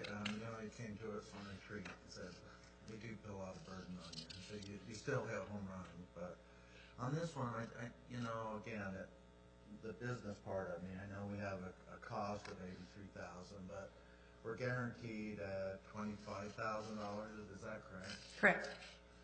And so then they're saying, this is my question, the additional revenue, 25% to up to $200,000. So we have a potential of actually having an increase. Is that? Yes. Okay. Thanks, Julie. Councilmember McConaughey? Thank you, Mayor. Two thoughts. First thought is that I really have a hard time putting taxpayer money towards this when we've already increased the funding that we're going to be putting towards the Pioneer Pageant. We changed the Pioneer Pageant, made that free, so everybody can come, everybody can enjoy that. And then putting additional funds into this, I think that might be a little bit excessive for our community involvement expenditures for the month of July. The second is more of just sort of a mental experiment or a mental game, kind of looking at things from an economist perspective. In my mind, this is similar to the break-in alarms or the intruder alarms that people have in various stores. Somebody comes in, sets that up, and they take a royalty. They get paid every month for having the alarm and the monitoring service going on. But the one that bears the brunt of it is the community. It's the police department who's having to constantly run and check for false alarms. The city ends up having to pay for that while somebody else walks off with a big bag of cash. Here we're looking over $80,000 expenditure by the city. yeah, we're going to get what was it, $10,000 to $25,000 back, but we're still losing a whole lot of money. Yeah, there's potential, but there's always potential for a lot of things, and I can't see a reason or a good argument to support something like this at this point in time, especially when recently, the last council said we don't want to have the carnivals here anymore. We didn't like the experience that we had with them. Yes, there are other carnivals. I just have a real hard time going back so quick on what we decided before, so I think I'm opposed to the idea at this point. Councilmember Stoker. Thank you, Mayor. I concur with my colleague from District 1.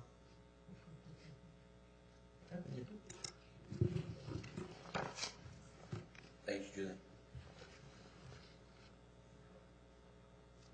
So there's really no need for action? Motion be in order, or we can... Councilmember Higgin. I move to accept the carnival proposal and ask staff to complete the contract to schedule staffing and other equipment as appropriate.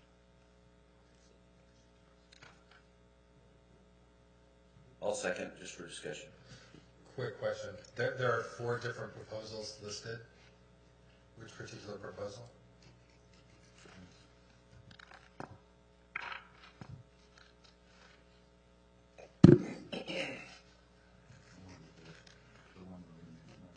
Number 4 was the one with the 25,000 guaranteed. 4? If I can add number 4 to that motion. I'll second that. Just a quick comment. I was fortunate last year to go over with my grandchildren, and then we went over to this carnival company, and just, it was, from my perception, great experience. West Valley City had their ladder truck there, and I only saw 3 or 4 police presence, but it was clean. The workers were professional. I actually went and introduced myself to the manager up in their little trailer they have. But if we look at this proposal, I think we've done a little due diligence looking at a more professional carnival company, and I think they have a good model, high security. They have a trailer actually that monitors all the rides and everything. It's fenced off. So those are things I noticed. So that's why I think this would be a good. And if we can make money, that's a good thing. Thank you, Mayor. Councilmember Southworth. Yeah, is this, Councilman Hagan, if you don't mind a question, is number 4, is that the 25,000. Right, but is that the carnival you went to? Is that the same one? Or is this a different one? Because we have 4 different proposals. Are you asking about, well, this one, the company? Yeah. Is this a different company that I need to ask you? Julie's indicating it's the company that you, is that correct? Proposal number 4 is actually the company who's doing West Fest for West Valley City.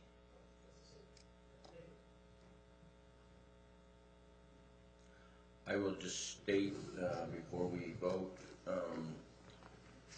that the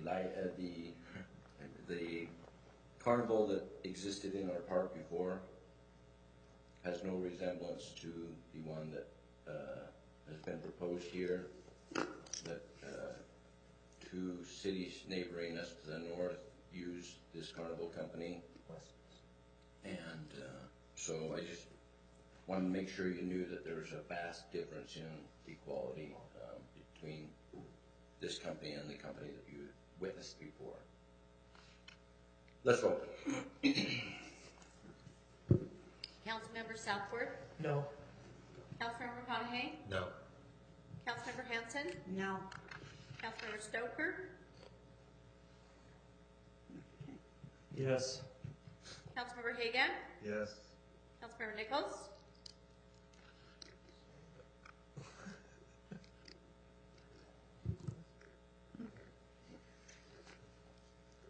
No. Mayor Rupp? Yes. Vote fails 3-4. Mayor? Yes. If I might ask, I appreciate that you and Councilmember Haga had a chance to look at the others that were out there. Having not had that opportunity, I'm going off the experience of what I saw here in the past. So if there's another opportunity, I'd be happy to see what other options are out there, if that invitation could be extended to all of us, because based on what you've said, I could be inclined to change my mind in future years if we're able to see those other options. So, okay. Thank you. Business item 9C, discussion and possible action regarding resolution 15-32, encouraging the state of Utah to address the comprehensive transportation funding. Rice. Thank you, Mayor and Council. This was an item that was on the agenda last meeting. You decided to hold off on making a decision. Jeremy and I were able to go and participate in a meeting at the Capitol today, going on between many of the other cities and the league. One thing that I can share is that the current bill, as it's currently written, puts the onus on the county to adopt the tax, not the local municipality. There's still a lot of wrangling going on, but one thing that's been communicated is if the cities can't get in line and support this transportation funding, the leadership of the legislature is saying they're going to just put it aside and they won't even talk about it next year. Now, I don't know how they can make that promise, but they want the cities to get behind this. So really, we also made a modification to the resolution. I know Melanie sent it out to everyone that identifies that you're opposed to the local option portion. That's not an issue right now, but I think it sends a strong message to the legislature that you're behind getting something done. So are you inclined to want to vote on this tonight? Do you have any questions? Councilmember Nichols. Thank you, Mayor. Thank you for making that change. I was going to vote against it just on that one fact alone, and the fact that it was changed in Section 1. I appreciate that. Section 2, I do have concerns as well in that it kind of broadens the scope of the gas tax. And I've always kind of envisioned that fuel tax would go to pay for roads, period. You could maybe stretch it to say sidewalks, and that's what the funding should be. And that this proposal is a resolution of support for other funding, such as trails, bike lanes. It does include sidewalks, safety equipment, traffic calming signage. A lot of these do relate to roads, but I do wonder to what extent the current bill elaborates beyond this, because I've heard, I've even heard this loosely thrown around on the Hill, that they may consider other options of this tax for water. And coming from the Water Board, that's where I've got that word. So I asked that question. In the current form, do we know what other funding? I mean, is it specifically these items that are listed in the supported resolution, or is there a broader scope in the current language? I'm sorry, I'm not prepared to give you an answer on that. I don't know. Just barely started. Okay, thank you. Councilmember Hagan. In the last council meeting, I was actually opposed to this based on putting all the burden on us. Now and it's still evolving, all the legislation up there. We all were actually invited to the big transportation rally, which was, I would say there was 500 people there on the doorsteps, and I sent you all a picture. Anyway, I wasn't alone. There was all the other people were over there. But I'm a proponent of this now because I think we need to send the legislators the signal that whether it's about bicycles, taxing them and that's now in the legislature's hands. All we want to say to the legislature, from my perspective, make a decision, we need roads. So I'm a proponent of this now. Councilmember McConaughey. Thank you, Mayor. My concern is similar to what Councilmember Nichols stated earlier. Right now, the big concern we have is for roads. When we look at some of the roads within our city, we look at 1300 West and we wonder how on earth we're going to pay for that. We've been pushing and pushing. Every time we meet with our state representatives, we tell them we need help on roads. I think section 2 undercuts what we've been asking for because, well, we need roads, sidewalks, lighting, signage, trails. It loses focus from the message. I could support this if I think the cleanest way to do it would be drop all of section 2. So it's section 1, 3, 4, 5. I would support it with that change. But section 2 I think takes us off topic, and I would not support it with section 2 in place. Councilmember Southworth. Thank you. Well, Councilman McConaughey just said exactly what I was going to say. But I would throw in a little bit extra that some of the whereases support that section 2. I don't know if those need to come out as well, but I'll support this if you take out section 2. I don't want to divert that money. Yes, there's a high demand for trails and biking and what have you, but we can't even take care of our roads. So I would rather put that money towards the roads. Now, those whereas, though, nearly 1 in 10 adults suffer from asthma and struggle to breathe during, no, not that one. There's one about obesity or, that maybe we could look at those as well, but at the very least, strike section 2.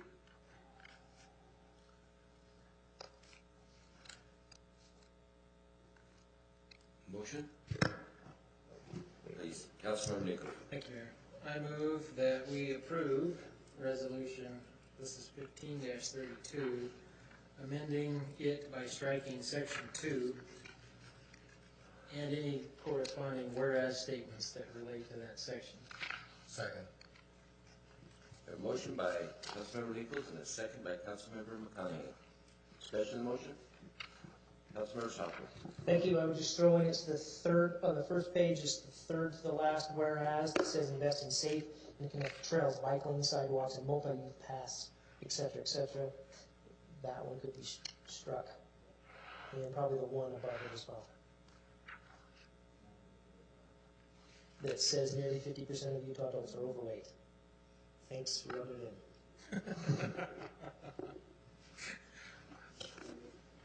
in. I accept the amendment. You're just reading the one whereas, right? Yeah, not that it needs to go into, it was implied in the motion, I was just giving some direction to the motion. It says here are the specifics, and any others you may find as well, but at least, at the very least, those two.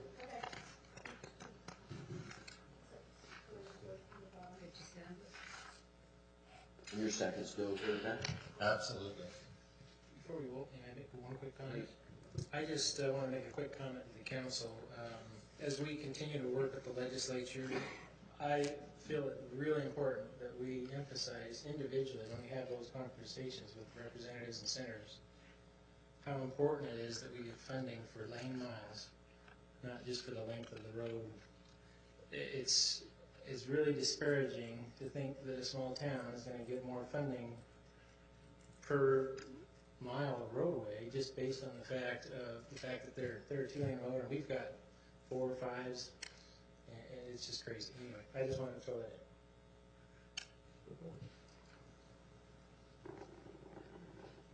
in. Okay, let's vote. Councilmember Hanson? Yes. Mayor Galt? Yes. Councilmember Southworth? Aye. Councilmember McConaughey? Councilmember Haga? Yes.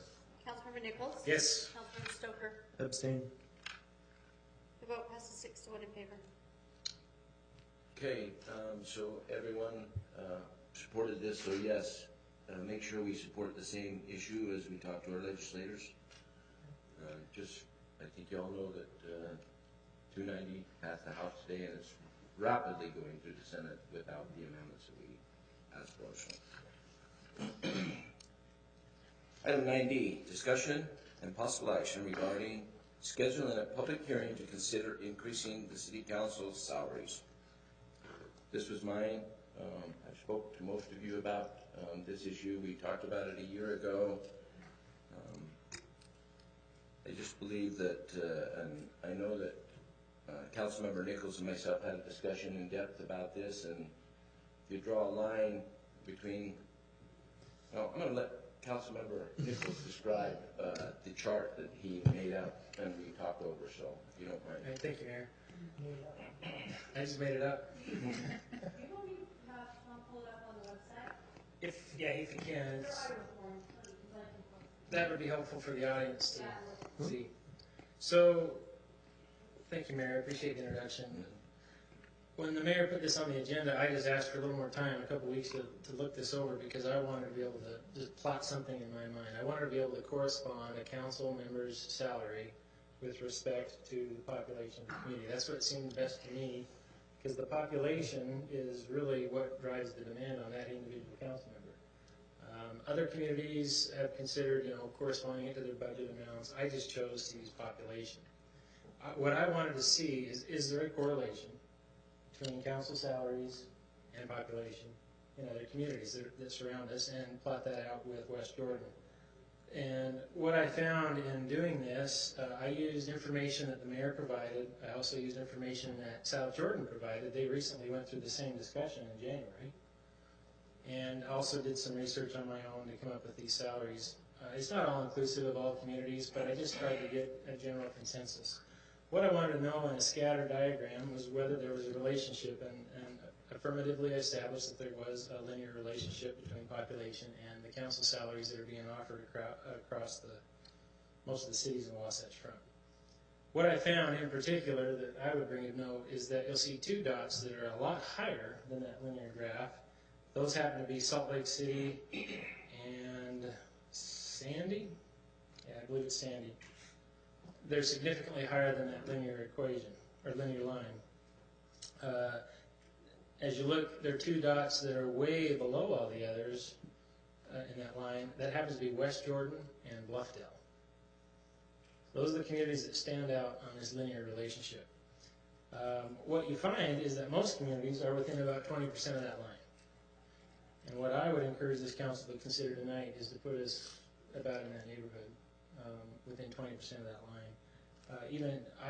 You see quite a few of them are actually right on the line, or within about 10%. And what I would propose tonight is not necessarily that we take the salary above that line, or not even necessarily to the line, but somewhere close. West Jordan is the one based on population. This is all 2010 census data. West Jordan is 103,000, so if you go up to 103,000, that linear line is about 15 something. I would probably propose to put it somewhere about 14.5 or 14 would be my thought. That's just my thought discussion. Thank you. I'd also like to add to that to fix this once and for all, I agree. I didn't go quite that scientific when I proposed this, but I was glad that Councilmember Nichols did. But I'd like to also add to this to fix it. One is to add the COLA adjustment equal to what the employees have, so that councils in the future wouldn't have to account for the cost of living increases. We're now tied to the CPIU. I think that should just be an ongoing thing, and that way you don't go for 20 plus years without any increases. I think former council member Kilpack said it best, that the cost of recent fuel prices, to do your homework and you're spending more per month just in fuel and other expenses to really do the review on according to the first pay. So I would support that, and I would like to give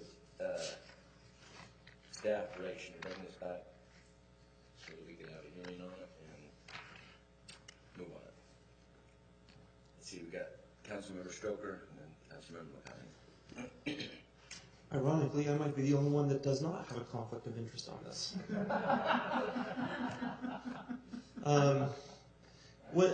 When this was first proposed, my first thought is this taking into account total compensation? And, in addition to the base salary, there's other benefits that the city council has. And so I made a number of phone calls around to several of the communities around us, and I found that they're actually quite comparable. So whether it's the health insurance benefit, and it turns out every single city has a health insurance benefit for their council members, and most of them have an allowance for a cell phone. And so when it really comes down to it, I think the salary comparison is pretty accurate when you look at some of the other benefits that are going on. I had two other thoughts. Huh? So, I looked at the total compensation, and I think this is a good move. In addition to kind of jump along with what the mayor has said, representing the fourth largest city in the state and the third in the valley, we have a lot of additional responsibilities that we take on, whether it's the Wasatch Front Regional Council or whether it's Regional Growth Coalition or COG or whatever. We participate in a lot of stuff, and most of the time, because we're a Class 1 city, we have more than one representative on these boards. And so I think it's appropriate to look at the population as a measure of how much that pay is. Not just because, but because it represents the amount of work that council members are putting into the job. It's not just something where you come here twice a month on a Wednesday for a couple hours, you laugh, you cry, you vote, you go home. There's a lot of work that goes into being a council member. And there's dozens of committee meetings and regional committee meetings and all of these that go on every month that maybe a lot of people don't see. And, I feel it's appropriate that those things are compensated for. And so I would support the measure to raise the council pay up to something that's appropriate for the city of our size. Could I make one more clarifying? When I first proposed this, I was thinking, since it is an election year, that possibly this could go into effect January 1, so that it doesn't impact anyone's election. That way no one is giving themselves a guaranteed raise. So that would be something that I would like to have put into the public hearing as well. That way it's not an immediate thing. So, Councilmember McConaughey. Thank you, Mayor. And I appreciate the clarification with taking effect on with the new council. I think it has to. It's always difficult to talk about something where it looks like you're contemplating giving yourself a raise, and where 4 seats are going to be up for election. I think now is a reasonable time to do this, so that at least the majority of the council aren't in a position where they are directly giving themselves a raise. Rather, it's something open for everybody who runs for the position. I think it would probably be appropriate to proceed with a public hearing on this. It's probably appropriate that I didn't mean circumvent the public hearing. I meant it's appropriate to proceed as opposed to say bag it and don't go with it. I like the idea of moving forward with the public hearing. I would question a couple things on here. It's no secret that I really am not a fan of the schedule that we put for salary increases for employees, with both the CPIU factor plus a merit factor. If that were something as simple as 4% per year, and we were to adjust council salaries to $13,000, that would be a $500 raise each year. So by the end of somebody's council term, you would go from $13,000 to $14,600. That's going to put us at the top end of that pretty quick. I think a more appropriate measure might be a correlation with the city's revenues. If there's some way we could figure a factor where we're bringing in X amount of revenues, here's the correlating factor, just how we sort of found the correlation between population and salary, and then index it to those revenues. Councilmember Nichols and I spoke earlier about how some places may have it associated with their budget, but you don't want to encourage a council to spend a fortune. Rather, you want their focus on economic development, so it's more appropriate to tie it to revenues. I think that's the biggest concern that I have, but I would be supportive of a public hearing to move forward. I'm still not certain that I support what's been proposed, but I'm open for more discussion. Thank you, Mayor. When I ran for office 2 years and 3 years ago, I didn't know what the city council made. I didn't ask. I didn't run for the money, because if I did, I was really dumb. Because you can't live on what the council is paid. But that wasn't my agenda. That wasn't the reason for running. I found out what I made when I got my first paycheck. It is hard to to ask for a raise for yourself. I think that's a very difficult thing to do unless you're in the private sector. And but I do agree with the mayor. It is there is a lot. We don't just come to meetings 2 times a month and sit here and go home. In the last 2 weeks, I've had a meeting every day, and I've attended every one of those meetings. And so I do believe we do need to have a public hearing, and get the citizens' input on this as to what they think is appropriate for this council to be paid. Thank you.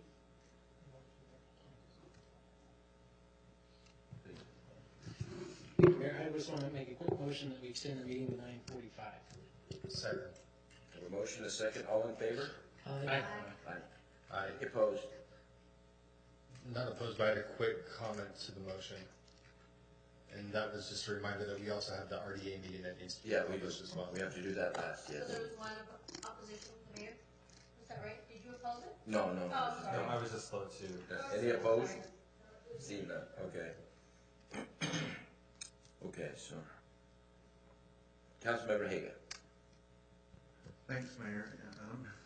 I know a lot of council members, and I've been asking them how much they make, and I appreciate this chart.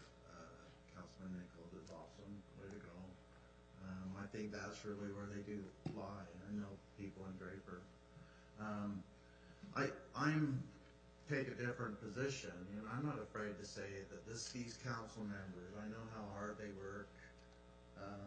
I think this is deserving of a small increase. That's not a livable wage in any way. That would be poverty.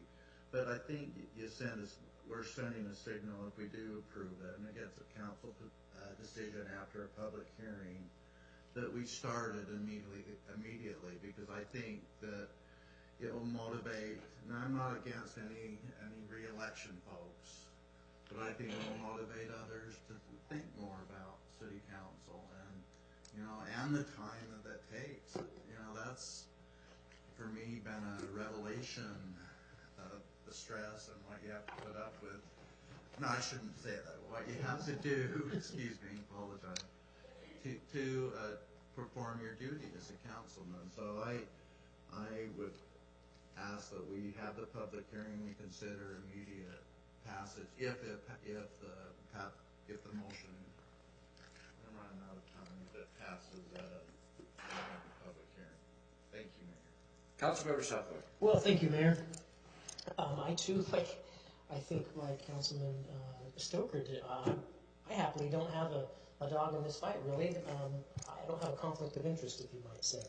That's a good feeling when you say this won't take effect until after the next election. So, Councilman Hanson, your story rings true for me. When I decided to run, somebody told me afterwards, hey, you get a salary. I said, really? That's great. Okay, I didn't know that. And so, my favorite joke is when somebody asks, how much do you make as a council member? And I'll say, well, if you consider the time you take, we pay our crossing guards more. And that's true. We do. And they're always surprised because they expect you to say some big number. We do. And so I reflect on that and say, maybe something's amiss here. I don't know. Maybe, maybe not. I really don't know. But the one thing I will say with definite, with conviction here is I'm not a fan of tying it to automatic increases, and there's 2 reasons specifically.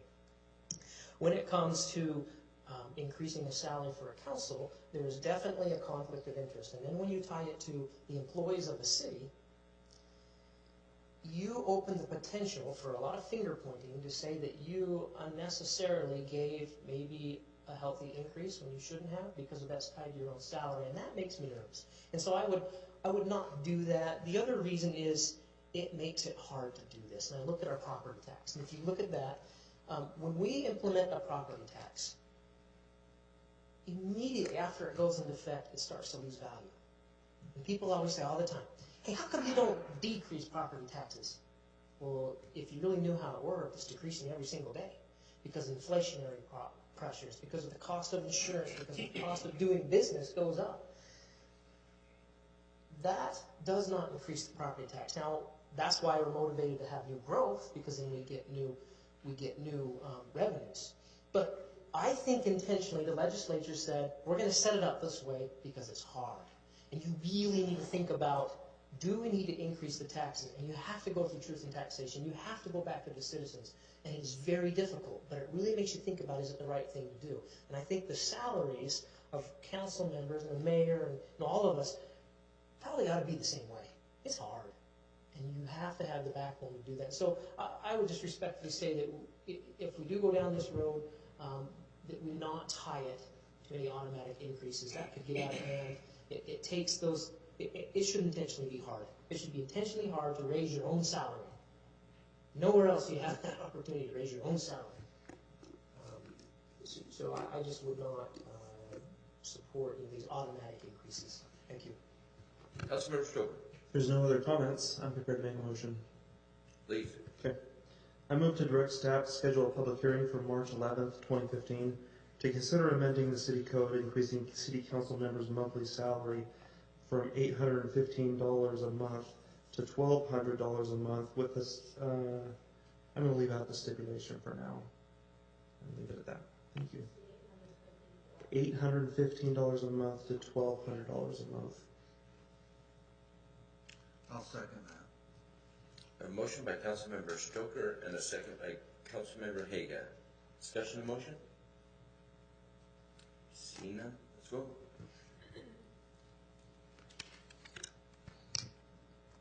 Councilmember Stoker? Yes. Councilmember Southworth? No. Mayor Rawl? Yes. Councilmember Nichols? Yes. Councilmember Hanson? Yes. Councilmember Haga? Yes. Councilmember McConaughey? Aye. Vote passes 6-1 in favor. Okay.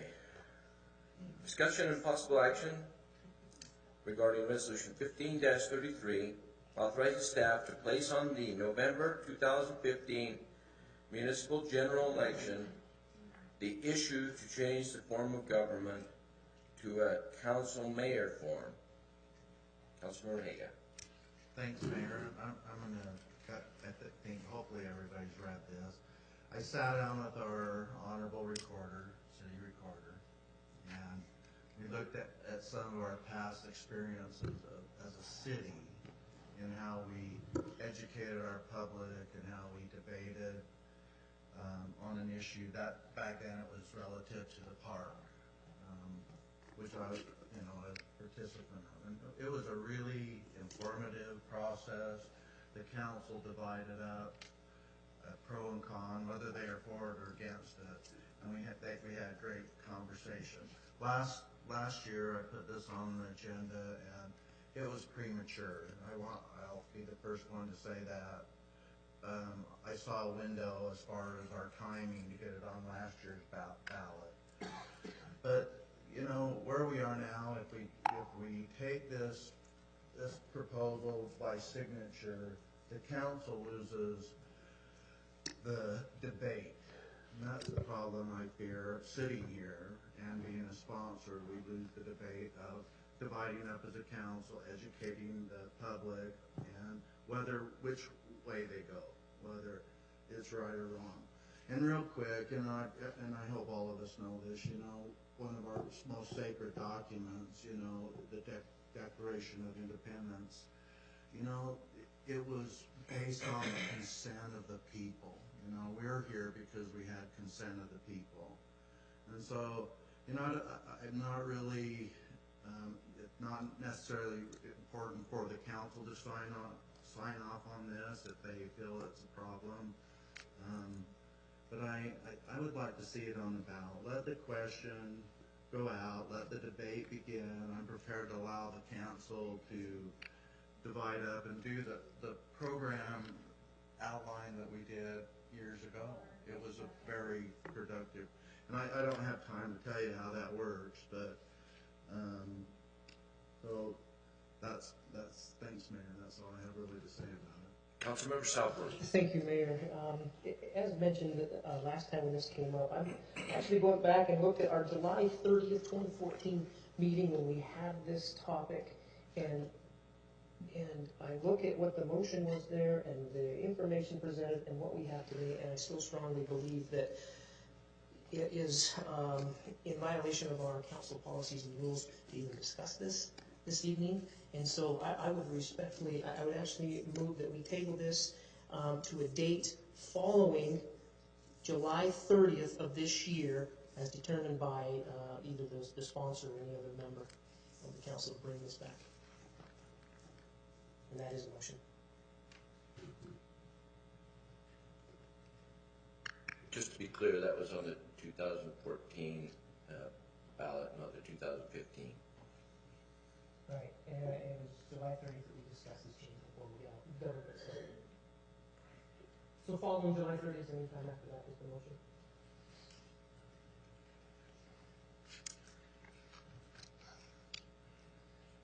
I'll second for discussion. Okay. We have a motion by Councilmember Southworth and a second by Councilmember Nichols. Please. Thank you, Mayor. If you wouldn't mind elaborating a little more, because you intrigued me by what you said, and I don't think it's in contrary to council rules, it's in contrary to state code that we bring it up within a year. And so the question I would ask is what was the previous, because I don't have it in front of me, what was the previous agenda item versus today? I mean, specifically, is it identical? Yes. Yeah, whoever can answer that. Thank you. It says that there a change in the form of government to a council-mayor form, and that was from July 30th. This one here is recommended. The issuance of the change of the government to a council-mayor form. So it's basically the same topic. And so if it's state code, then my apology. I thought we had that in our council policies as well, mirroring state code. But if it is state code, that's just as fine. Please. So, with respect to Councilman Southworth, I can see that is an issue. I think it mainly applies to land uses. I'm not an expert. I would take maybe be Jeff's. But at this point, this is a totally different resolution. And it's just like what we heard tonight in public hearing. We created a different resolution. And basically the resolution is putting it on this year's ballot. Last year, remember, it's a ballot question. It's not really we're not making policy here. We're just allowing the residents to make a choice. And so the resolution is just what's authorized by state law, and that is the council has authority to put a ballot question on the general election in any year, whenever they want. And so I think the state laws totally override us in ignoring this. So Let me just ask a question. Could we table this until the 11th and get a legal opinion on whether state law prohibits this motion? And yes. Just for reference, it was this week when I was looking through state code, it had to do with the vacancy requirements, which I have later, and I just stumbled across it. And it actually stated, and which we do so often in municipal code, we say exactly what the state code says, which makes no sense. We should just say, refer to state code. But the state code said that you could not discuss another item for a year, as specifically had reference to special meetings. And that you could, anyway, and I thought it was related to that, and the city code is a spin-off of that. So, that's... We'll just table this until we have a legal opinion. We'll So we have a motion and a second, though. Okay. Yes, no. Do we have a motion and a second? Let's vote.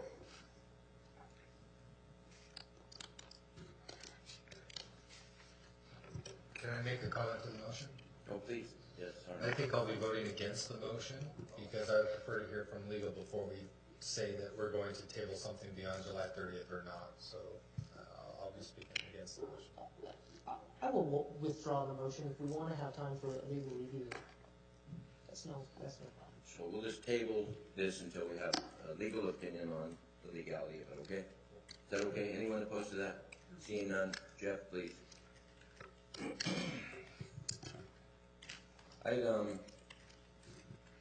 F. Discussion and possible action regarding authorization to purchase a shipping container. Councilmember Stoker. Thank you, Mayor. I brought this up at a past council meeting where we discussed the costs associated with leasing storage units for our arts programs, and in the run of some of my normal business, I ran across a guy who recycles old shipping containers, and he put me in contact with somebody he knew. I included in the staff report some of the costs that we expect for storage units. We have several storage units that are actually located in Taylorsville, which is lovely. You know, it's great supporting their business.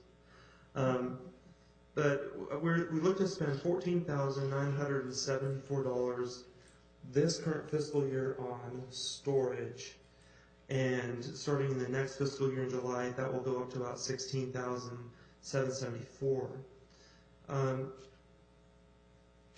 I know that the city has purchased storage containers in the past, and maybe they have a contract to be able to get those pretty cheap.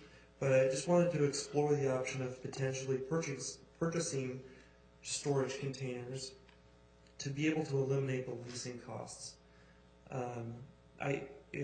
Earlier this evening we voted to keep the library facility, but we also wanted to be conscious of the costs going into remodeling and refurbishing that. And I know that with the exception of a couple storage rooms, that building really isn't great for storage. I know the band and the orchestra plan to use one of the rooms for rehearsal. Some of the other rooms are just really, you have a single man door, and it just gets really crowded. And so I just wanted to bring this up to see if there was interest in pursuing this as an alternative to leasing storage space. The gentleman I spoke to, he's down in San Diego, he gave several different options. There's a 20-foot storage container and a 40-foot storage container. And look at those with cargo doors. So the whole one end opens up. And with those two options, they either come with the original manufacturer's paint or you can get them freshly painted. And they range between the quote that this gentleman gave me was $3,600 to about $4,600. And and I think the city actually has means of being able to purchase shipping containers for a little bit less than this. So I would just toss that out to the council if there's interest in pursuing this to eliminate storage costs around the city. Councilmember McConaughey. Thank you, Mayor. I would be supportive of purchasing the 40-foot container with the original manufacturer's paint and let the arts group paint that as they wish.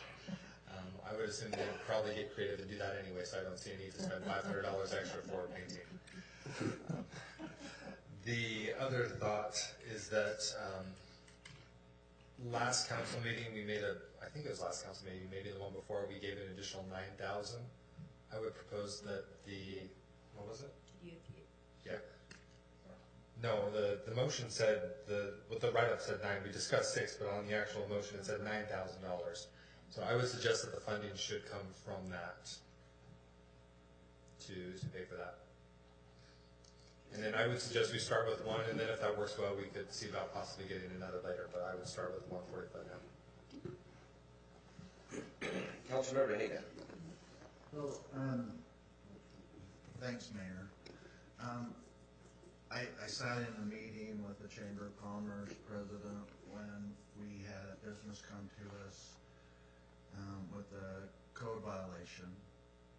And the code violation, it seemed kind of weird, but Mayor and I and the president of the chamber went over there, and there was a shipping container made into a warehouse. And so my question really, I think it's a good idea maybe if we can follow code. Where do we put it? Questions like that. Do we put the same, we have to follow the law just like the others, so I don't have a problem if it's legal, and it follows code. And thank you. You segued right into what I was going to ask, is if the motion would have a friendly amendment to require that it comply with our zoning ordinances and that we have to meet those. Is there a motion? If there was. Yeah, if there was a friendly amendment to a possible motion. Councilmember Southworth. Since we have an old library, would that fit in that parking lot? Would zoning allow that? In that, I don't know if that's the right place, but seems like an obvious spot if you're going to be practicing there. Maybe that's the location. I don't know. Would you like me to respond? If you can. I did a little research during the break, and the former library is zoned professional office. That district, in its purpose and intent statement at the very beginning, explicitly identifies that it's not suitable for outside storage. By that we tend to think of as an open lot with storage of materials. And there are no real principal permitted uses that provide for warehousing. But storage is allowed as an ancillary use to one of the principal uses. That gets into another question, but related to the storage containers, I probably need to do a little more research to give you a definitive answer on that topic. I appreciate the council bringing it up. It's one of the things that I was talking with Jim about during the break, and you know, logically it would seem that storage sheds and those kind of things as accessory structures to a principal use in a PO zone is logical, but I do need some time to do a little more research. Thank you, and I didn't mean to intend that, you know, that I want to micromanage where these go. Maybe we could just simply say, find a place that works. Maybe they're by Mayor Newton's restrooms. They're over by the rodeo grounds. You know, maybe that's the location. Who knows? But a location that works. Councilmember McConaughey. This won't be a very helpful comment because I can't remember where I either saw or heard or how I came across this, but at some point in the last couple of years I did have a conversation with someone or see someone where they talked about storage containers, shipping containers, and they were permitted if they were fenced in. The city code basically treated them the same way you treat dumpsters.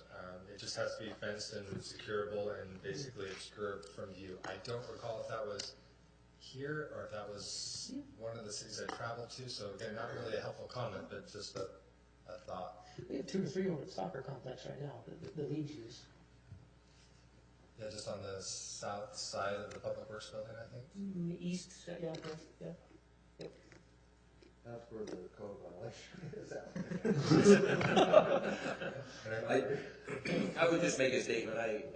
My private company owns a couple of these, and we use them on different job sites to secure tools, and just don't think that's the look I want for West Jordan.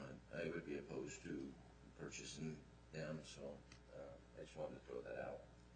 They're okay for a temporary structure for a job site, but beyond that, I think Councilmember Stoker, and then we'll come back to you. Yes. I just wanted to make a quick comment. We were starting to digress a little bit, I think. You know, if it's the will of the council to move forward with this, I think it's fairly simple just to include it in the motion that it be placed in a discrete location allowed by zoning in the general proximity of the old library. I think that's a pretty safe way to do it.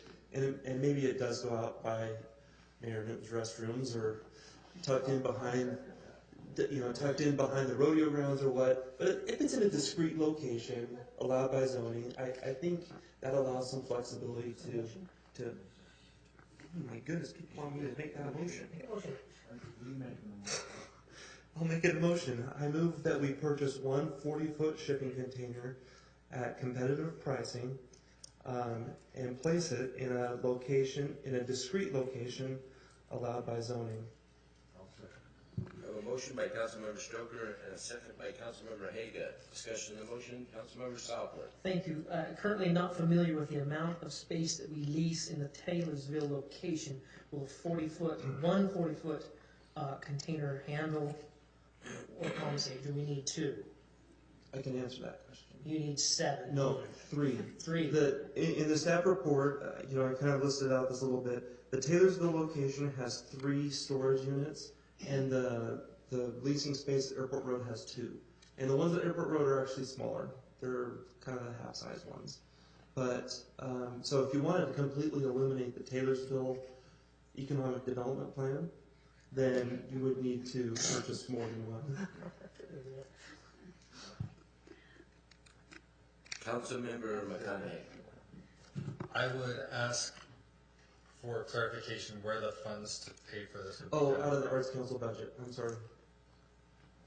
Arts Council budget or the youth theater that we just increased last week? It's already been budgeted, The current leasing stuff, I believe, the current leasing payments, I believe, comes out of the general Arts Council budget. And so the intent is that you could purchase one of these and maybe reduce, you would save money, and I think the pay for itself in a few months or whatever, and we could see if it works for purchasing others. But it would come out of the general Arts Council budget in the same category where we've been making the lease payments. Okay, so given where we're at with the current year, I would assume this would probably come out of next year's budget then? I think, is it month to month? Is it right? We just paid some a lease payment on some that was for 6 months, so it'll go out until July. I'd also like to add, and I want to be very careful because it's going to require some fire code checking and things like that, but the building that we've been discussing tonight had flammable material in it and things. I would like to encourage also for our staff to look and consider and work with the theater arts group people if there's areas in that building that could be used for storage. I've even seen buildings like that used where you put up temporary fencing that allows people to lock and secure areas in a building, and I think we might even be able to take revenue that's been used for leasing, if there's possible without violating fire codes and things, create some storage area within the building. So how about if you give us some latitude to look at different options? I want to be very careful. It's going to take some homework before we commit to that. But if that's not suitable, then this can obviously be a backstop. Councilmember Stauffer. Would it be, I guess, to the maker of the motion, would it, as a friendly amendment, or would you amend it to authorize up to 3 based on the comments we heard? I would agree to that amendment. And still save money. If you have a comment? And it's not pertaining to the motion, but I've learned sadly that we don't have inventory of our Arts Council property. And so if we do proceed with this, can we get inventory? Because Bryce and I have talked about this. We don't know really what we own. Where we know we own everything here, we counted it. I'm just wondering if when we do move it, we account for the items. I think we would want to put that responsibility on your theater group to provide inventory and to maintain that, because we don't have access to those areas. Remember the difficulty of implementing an ERP citywide? Well, might be comparable. Well, I appreciate the need that we need to inventory all of the stuff, but you need to remember that the people that participate in Arts Council are volunteers. And they already give their time to the city to do so much. And I think asking them to go through and do an inventory process, I think is just cruel and unusual punishment. I was going to say, the only thing I would add to that is it's difficult to expect something from volunteers that we don't expect from staff. When we see the surplus reports, we'll just see assorted printers or broken furniture or things like that. So asking them to inventory all the costumes, I think that's not a productive use of their time. I'd rather see them working on investing much sweat equity they can into the library to make that into a decent performing venue rather than inventory what they have. Let's go. Can I ask for clarification? Please. So it was just amended to purchase up to 3 40-foot containers at a competitive price based on the comments that have been made during the meeting? It was basically the same and then placed in a discrete location as determined by zoning? And- Well, no, we were going to place it in a discrete location allowed by zoning, and I thought the discussion at the beginning was that we could save $500 by using manufacturer's paint and then allow the arts group to decorate the building. Well, that was not part of your motion, that was made earlier tonight. Do you think we should? Based on comments, okay, you got it. So And we're funding out of the Arts Council budget. And funding out of the arts council budget. All right, good. Okay, now I Those know. will come painted, correct? They will come painted, yes. And then, just as a little background, these shipping containers are typically used to kind of ship all kinds of crazy stuff over from China, and so who knows what could be printed on the shipping container.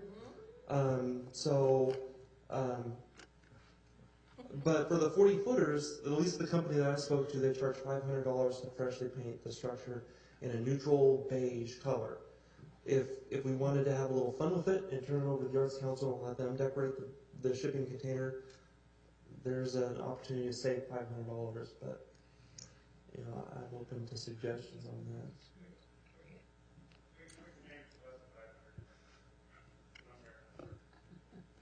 So, original manufacturer paint. Let's Ready now? Okay. Councilmember McConaughey? Aye. Councilmember Hanson? Yes. Councilmember Haga? Yes. Mayor Rawl? No. Councilmember Southworth? Aye. Councilmember Stoker? Yes. Councilmember Nichols? Yes. Vote passes 6-1 in favor. I just want y'all to know that Councilmember Haga and Representative Earl Tanner almost got burned up in one of them in West Valley when they were at the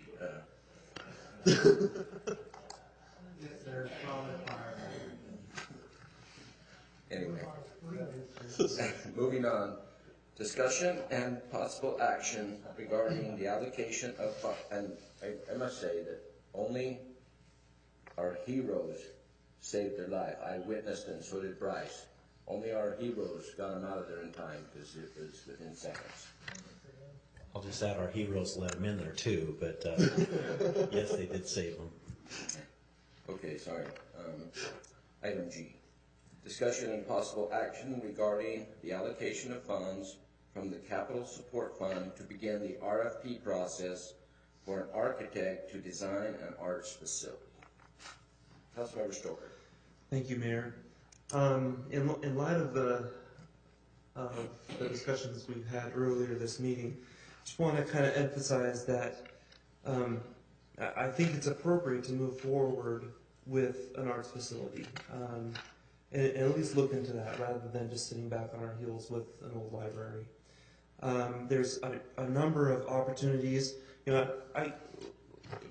Just to reiterate the things, the Salt Lake County Cultural Facilities Plan, which I quoted before, lists us as one of the prime locations for a regional arts facility.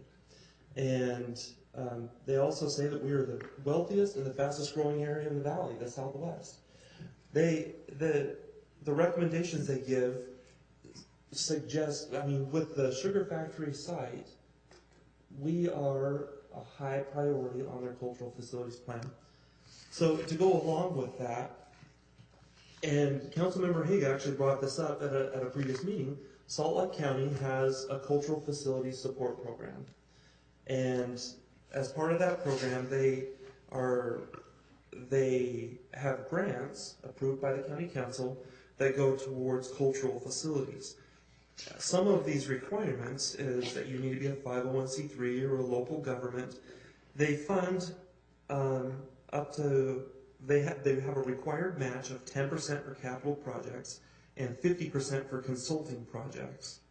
And then they said if the project receives a recommendation for funding from the county council, they may fund up to 50% of the entire cost. And if the Salt Lake County owns or operates the project, it may be considered up to 100% of the cost of the facility. And considering that we are in an underserved area, the sugar factory site is listed as their #1 project, I think we have a really great argument to to be listed not only for the 50%, but possibly for the 100%. I've talked with Cami Monk over there and Valerie Price, some of the people that head up their arts, and they said that this particular program gets very little attention, that they have a lot of money that they can use to support a cultural arts facility. The application process has already started. Tomorrow night, I'm already planning to go to a meeting tomorrow night, which is a workshop regarding the grant application process. The grant, this particular grant with Salt Lake County's Cultural Facilities Support Program, ends in around April, and that's when applications are due. They do require, as part of the application, that you commit 10% of the facility cost and 50% of the consultant cost at the time of application, basically to show that you're serious about the application. And I've got an agenda or a schedule of how all of this is done. In addition to this particular grant, I mean, we're talking about just one grant application. I've got contacts with about a dozen different agencies that have expressed interest in supporting a cultural facility in the southwest part of the valley.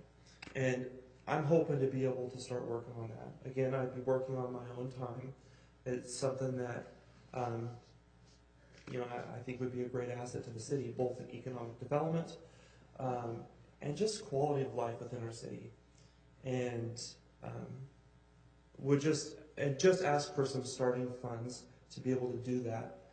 I noticed that, well, I spoke with Ryan a couple weeks ago about this, and he said that there may be around $500,000 currently unallocated in the capital support fund.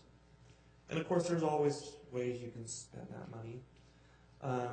But I would just ask that the council designate, if not that $500,000, but at least some money, so that when we go to this application and when we start looking at things, that at least we can fulfill the requirements of the application, and we can show some of these other foundations that we're serious.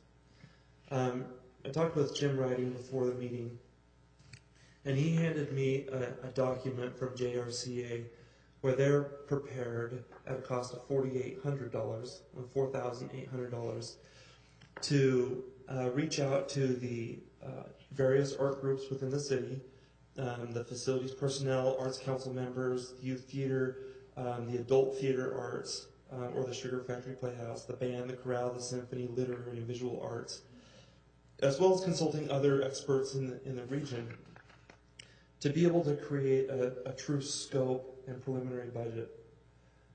I think that is a first step that we need to jump on right away. Just like we said before with the old library, where we don't have a plan, and this $4,800 with JRCA is to start the process of putting together a plan, so that when we start to approach some of these foundations and grant applications, that we are not shooting from the hip when it comes to a budget or what we want. And so I would just ask that the council designate some funds to not only go through with the scoping project, but at least enough money that we could commit to the required funds for the grant application of the county.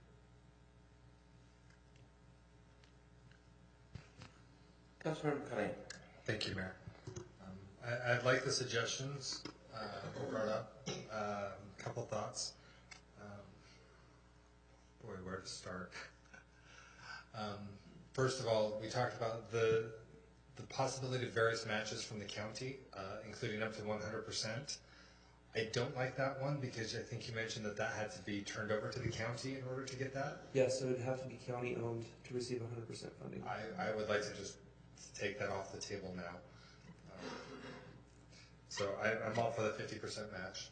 Additionally, I still don't know if the action that we took earlier to hold off on selling the library, I still don't know if that was the right move or not. Kind of going back to that, I'd like to see us more committed to take quicker action and push ourselves forward, and to push us forward to build a permanent home for the arts and to eventually divest ourselves of the library.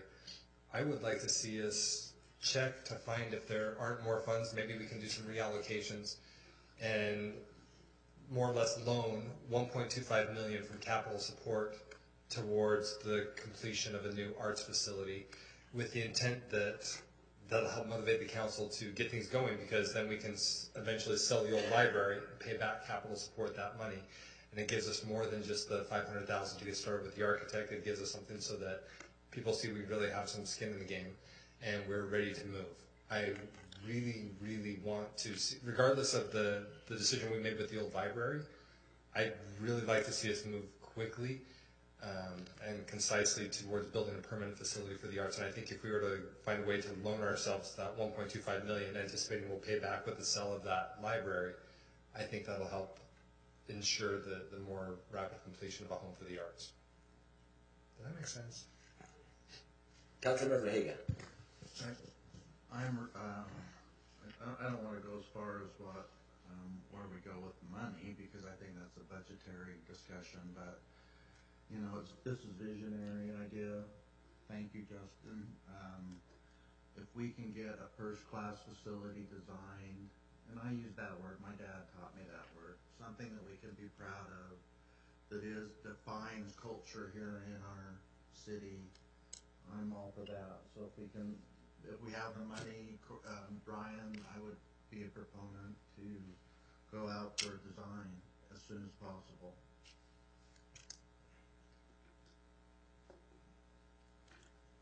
Councilmember Southworth. Thank you, Mayor.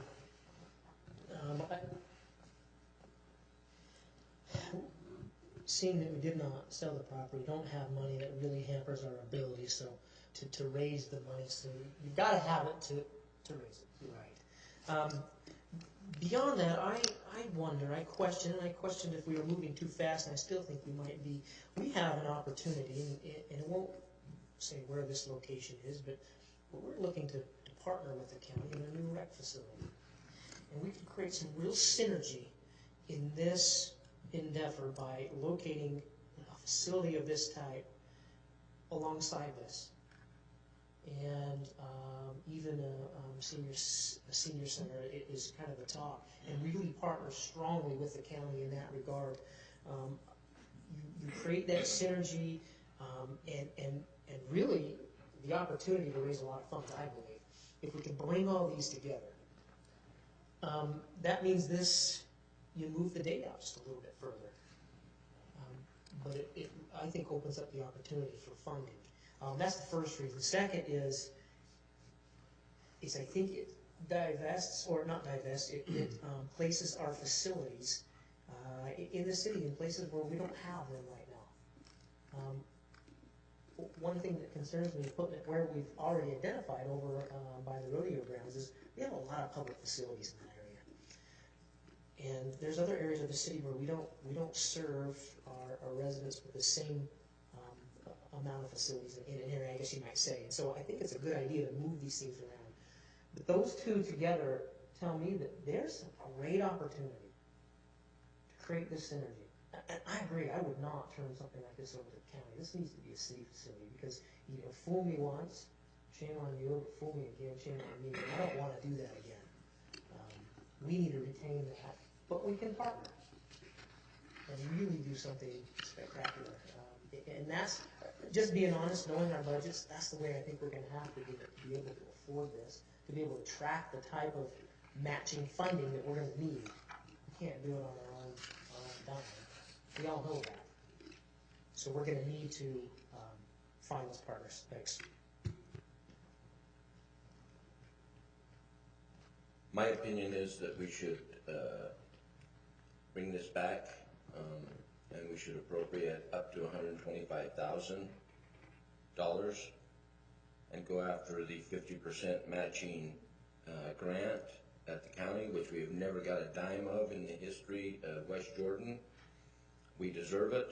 I think we can get it. $250,000 will be certainly enough to design a facility.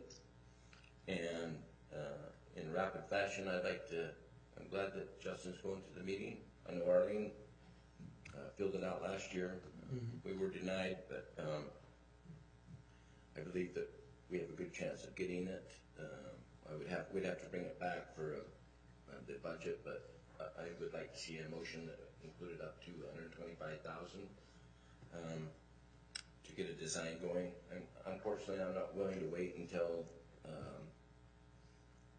the other project that you talked about. I think that I would like to see something move so that we can at least establish a design and a budget that it's going to cost, so then we can go to fundraising after that. Did I see a, oh, you were first, sorry. I just had some quick comments to respond to what Councilmember Southworth said. The proposal that we have, the $4,800 proposal, does exactly what you're looking to do. It really analyzes all of the different aspects of what the city wants, where's the best place to put it, how is it going to impact this and that, and regional development, and what's the best transportation to get there and here, and all that kind of stuff. That proposal isn't a full RFP, it's a scoping document, which is meant to be that first baby step to actually starting down the road. You know, in The Wizard of Oz, it's that first yellow brick that they take and that spiral to get out of Munchkinland. And so we need to take that first step, and this $4,800 scoping document is really the first little step to kind of also address some of the comments that have been taken. And this is kind of interesting, but on page 6 of the actual support program guidelines and criteria, it actually says, as stated and this is part of their document, crazy enough, as part of the application. It says, as stated in the county adopted 2008 Cultural Facilities Master Plan, new regional cultural centers have been identified as serving the following communities. And there's one in the Mid-Valley and one in the Southeast Valley. And then it says, in the Southwest Valley Regional Cultural Center could be located along the projected Mountain View Interstate Corridor and could serve residents in the fast-growing communities in geographic Southwest planning area. So whether it's along the Mountain View Corridor or whether it's in the sugar factory, they're acknowledging West Jordan as a high priority site, as the site that is meant to serve the southwest part of the valley. And they specifically put it right into their grant application. If I could respond to that. The reason I brought that up is understanding that, yes, that is true. And I was just making the case that, well, this coming from the subcommittee of whatever in the arts, and you'll come down to the county, right? Oh, Center for the Arts. So like Center for the Arts. Well, we know that this rec center is coming from the highest levels of county government on both sides of the aisle, on the aisle and in the division of government in my state. And so what I'm saying is leverage that, because we know we have that. Why can't we leverage that with a seed money that says, hey, we're really serious, so serious that we will go in on the design and the layout and the architecture that will go into all of these facilities. Since we already have their attention here for this facility, couldn't we expand that vision and say, hey, look, this is what we're thinking, and we'll put money into it. I think you've got awesome opportunity to really move the ball quickly. That will get eyes, not from some subcommittee at the Center of the Arts, but from the highest levels of Salt Lake County government. That's significant.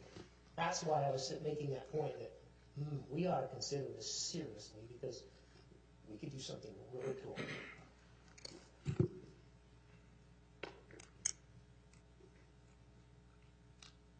Somebody want to take a stab at it? Please, Councilmember McConaughey. Before I do, quick clarification, the number you threw out earlier, Mayor, was 125,000? Yeah. I would move that we direct staff to allocate 125,000 from the capital support fund to use towards design and, how should I word the rest of that? We want to just make it really vague toward the scoping document, towards grant applications. I move that we direct staff to use to allocate $125,000 from the capital support fund to start the process to build a home for the arts in West Jordan. And apply for a grant at the Salt Lake County. And apply for whatever grants possible. Okay. I'll second that. So we have a motion by Councilman McConaughey and a second by Mayor Rawl. Discussion of the motion. Councilmember Shopper. Just a clarification, is there an appetite to even have a discussion with our friends in Salt Lake County about this synergy? I'm talking about this one location. That's Of course we do. process. Okay, As okay. long as we get this application going. Okay. And then possibly using that money, say, hey, here's our contribution to an overall plan. I would hope that when they see our application, they see the funding associated with it, they would say, oh, well, let's talk about location before you actually go to RFP to get the designer. And hopefully they're willing to run as fast as we are. And that's not to say that is the best location, but just saying, if we're gonna do this facility, It would be irresponsible not to look at all options. Right. But like the mayor said, I want to move as quickly as possible. Perfect, thank you. Any others? Let's vote. Oh, I have one. Okay. Just, and I apologize, I had to step out, but, so are we going for an architectural design with this money? Well, that's what it's here. Yeah, the first step is to create a scoping document that we could use. I intend to come back and report to the council on progress, and whether it's through emails or through public hearing, to give you an update. $125,000 isn't going to go very far, and I'm not sure if it's going to be enough to actually make a grant. But I'm hoping that with that $4,800, we can at least get them on the idea of getting a proper budget number in line. And then if some adjustments need to happen before the April deadline for the application, that can happen. But if we don't catch this particular grant program, we have to wait another 12 months to do it again. Just so I'm clear, though, the $125,000 is 50% of application for a 250 the full matching grant for 250,000 total. Because I don't want to go over 50%. I don't want to get into a situation like Councilmember McConaughey said, where they're thinking that it's theirs. So. No, I completely agree. But if they're requiring a 50% match on a facility, then I think we're looking at more than $125,000. No, this was for design. On design. I'm only talking on design. That'll give you. Oh yeah, design should be way less than that. Okay, I think that's sufficient. Is all I'm asking. Beyond that, we'd have to make. Yeah, I think $125,000. That's our 50% match for design, and then we would need to come up with a better budget number for an actual facility. You understand it that way? Yeah. Okay. Let's vote. Mayor Rawl? Yes. Councilmember Haga? Yes. Councilmember Stoker? Yes. Councilmember Nichols? Yes. Councilmember McConaughey? Aye. Councilmember Hanson? Yes. Councilmember Southworth? Aye. Vote passes 7 in favor. Item H, discussion and possible action regarding text changes to the, as presented in this item related to the municipal code and council rules of procedure regarding municipal procedures to fill a vacancy on the council.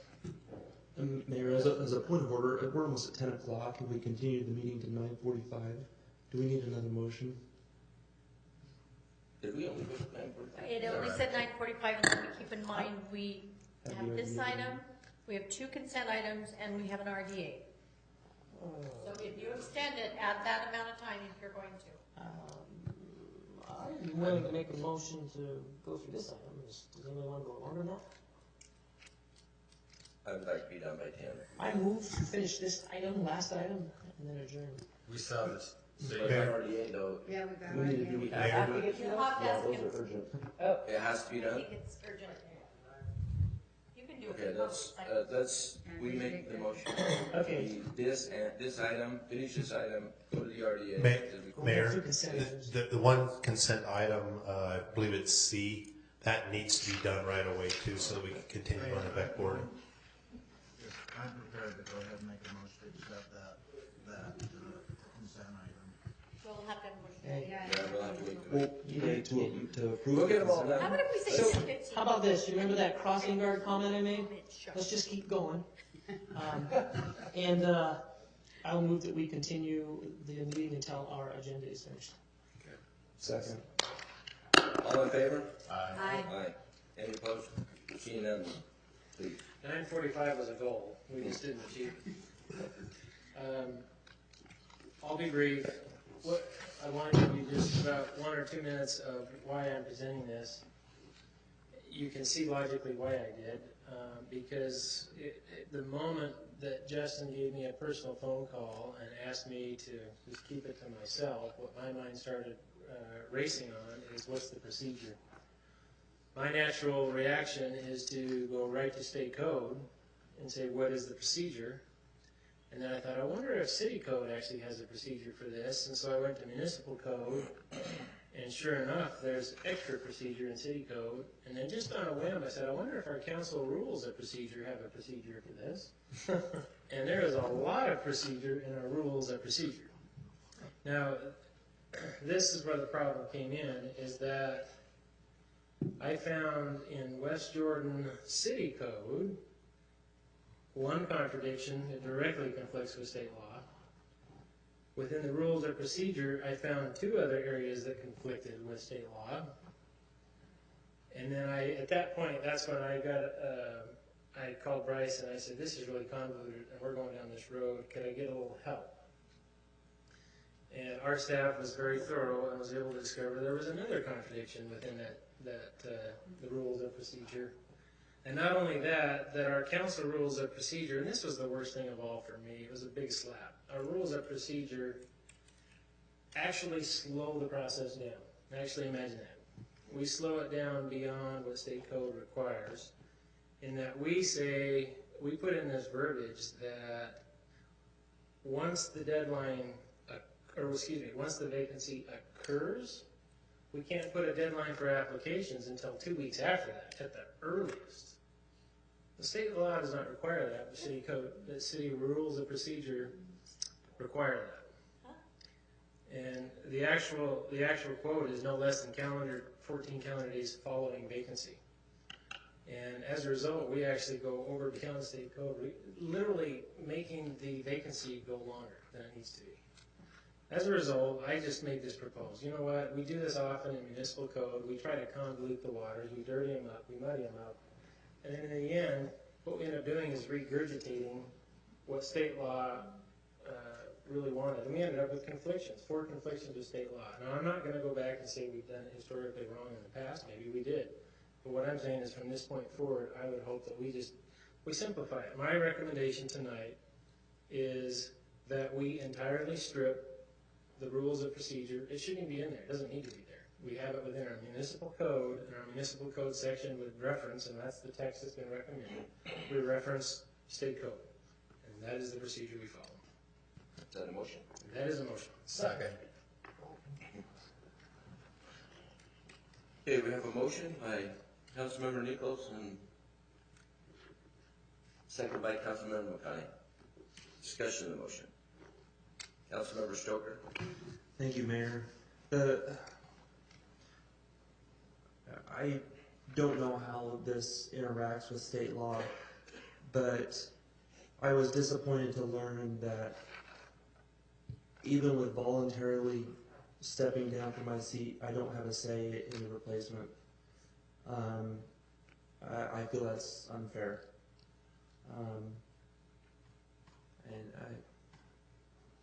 If it were possible, I wish I could have a say in who takes my seat, only because I'm voluntarily stepping down. If it were some other situation, then I would completely understand, but I wish I had a say in the replacement. Councilmember Hagan. Thanks, Mayor. You know, I had lunch with Mayor Walker from Draper, and when he was elected mayor, his position became vacant. And so from my, and I asked, that's why I had lunch with them, and I asked them the question, what did you follow? And they said state law. And so I don't have a problem with this law. All I would like to see that we don't just say seed, because there's some people that don't know how to look up state law, whether they're elderly or whatever, but they can go to our municipal code. So I'm wondering wondering if we, instead of just say CE section 20, we can put in the whole law as verbatim. If I might respond to that, the problem with quoting the state law is that then if the state law changes, you have to constantly track what happened with the state law and make sure you make changes. That's why sometimes at least, that's how you create conflicts. So I know that's difficult for some people to maybe look up state law, but I really think it's a better way to just incorporate the state law by section as it's amended from time to time and leave it like that. And I would ask the question, if we have the ability with certain codifiers, if we say, see state code annotated blank, blank, blank, that it could have a link that they could just click on that and it would take it to them. I don't think very many people are running around with the actual printed copies of the book, so is that possible, do you know, Melanie, to have those links? It would be, I'm not sure if they could do a link, but they could add it as language into the ordinance. I'm not sure. What I'm hearing is Councilmember Hague is saying, let's make it easier for them to get to it, because if they don't know how to go into Utah code and, you know, find it, and it can be kind of challenging. If we could investigate, if we could make a link, then state code changes. Even if they can't put an actual hyperlink in so you click on it and it goes right to it, they could put, you know, the reference, the citation, so that they can go in on the internet and find it themselves. They could do that. You know, just because I understand how state law is written, there's many times that they will change a number. Well, a good example is a form of government we are under. It's not even in the books. You know, they've sent it clear back to 1977, or that's what it started.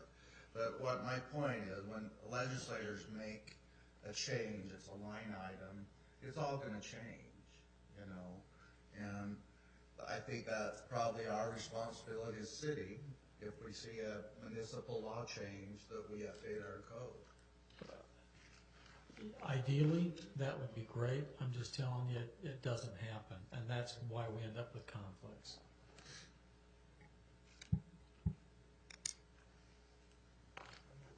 Councilmember Shopper? Thank you. So, Council Member Stoker's comments about him not having a voice in that, you know, strike me as a little bit odd, because he is the elected representative of that area and should know it. I don't know if the state law allows him that opportunity. I would hope that it would. If it does not, then I'll just commit personally that I will seek your advice on a replacement that in an area that you have a lot more experience than I do, and you probably know that people have a better feel. So I will seek your guidance in that, if state law doesn't allow you to explicitly vote. Let's vote. Councilmember Southworth? Aye. Councilmember McConaughey? Aye. Councilmember Hanson? Yes. Councilmember Stoker? Yes. Councilmember Haga? No. Councilmember Nichols? Yes. Mayor Roth? Yes. Vote passes 6-1 in favor. Okay, back to consent item C. I move to approve, Mayor. Second. We have a motion by Councilmember Haga and a second by Mayor Roll. Discussion of the motion. Let's vote.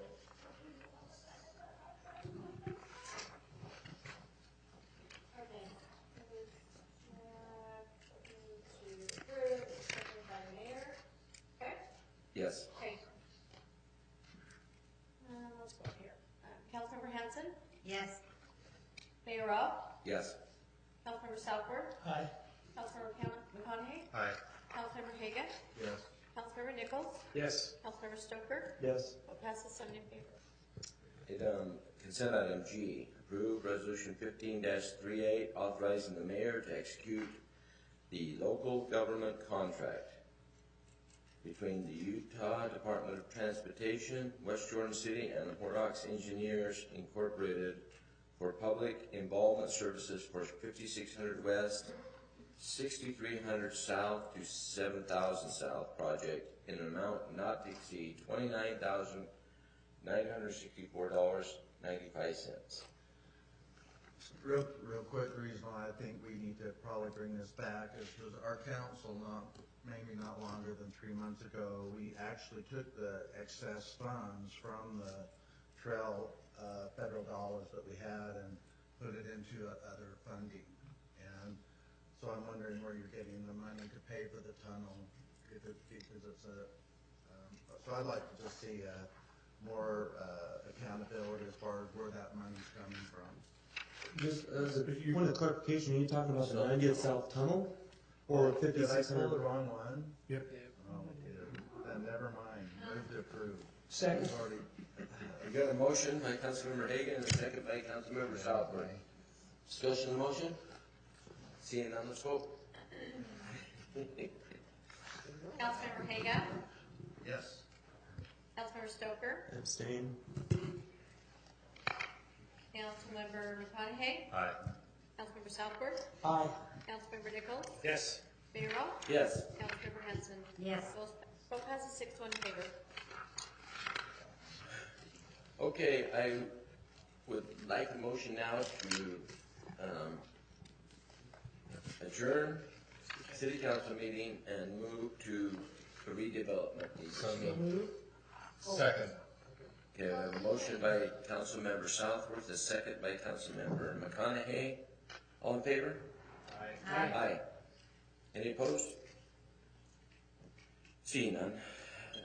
I call to order the redevelopment agency meeting of February 25th, 2015.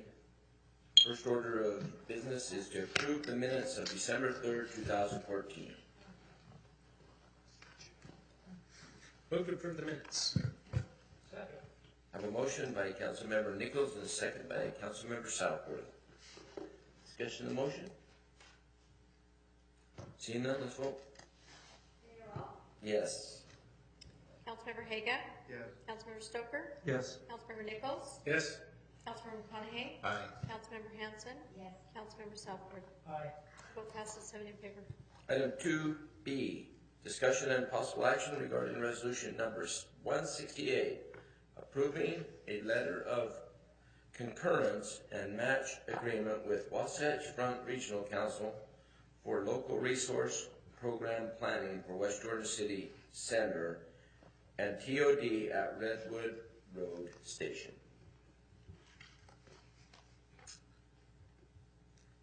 Discussion. Mayor, I move Please. to approve resolution number 168.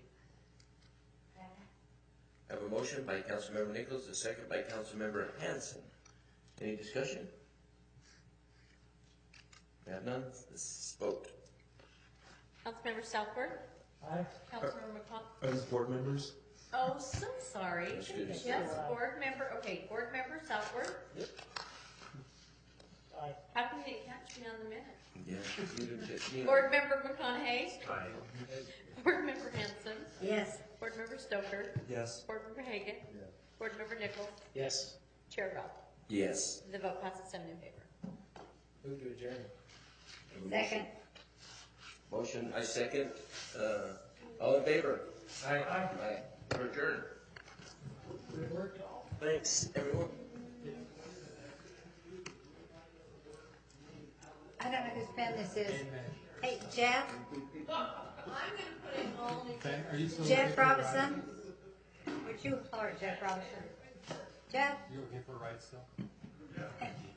Jeff? I need to talk to you for a minute.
And I pulled the wrong one.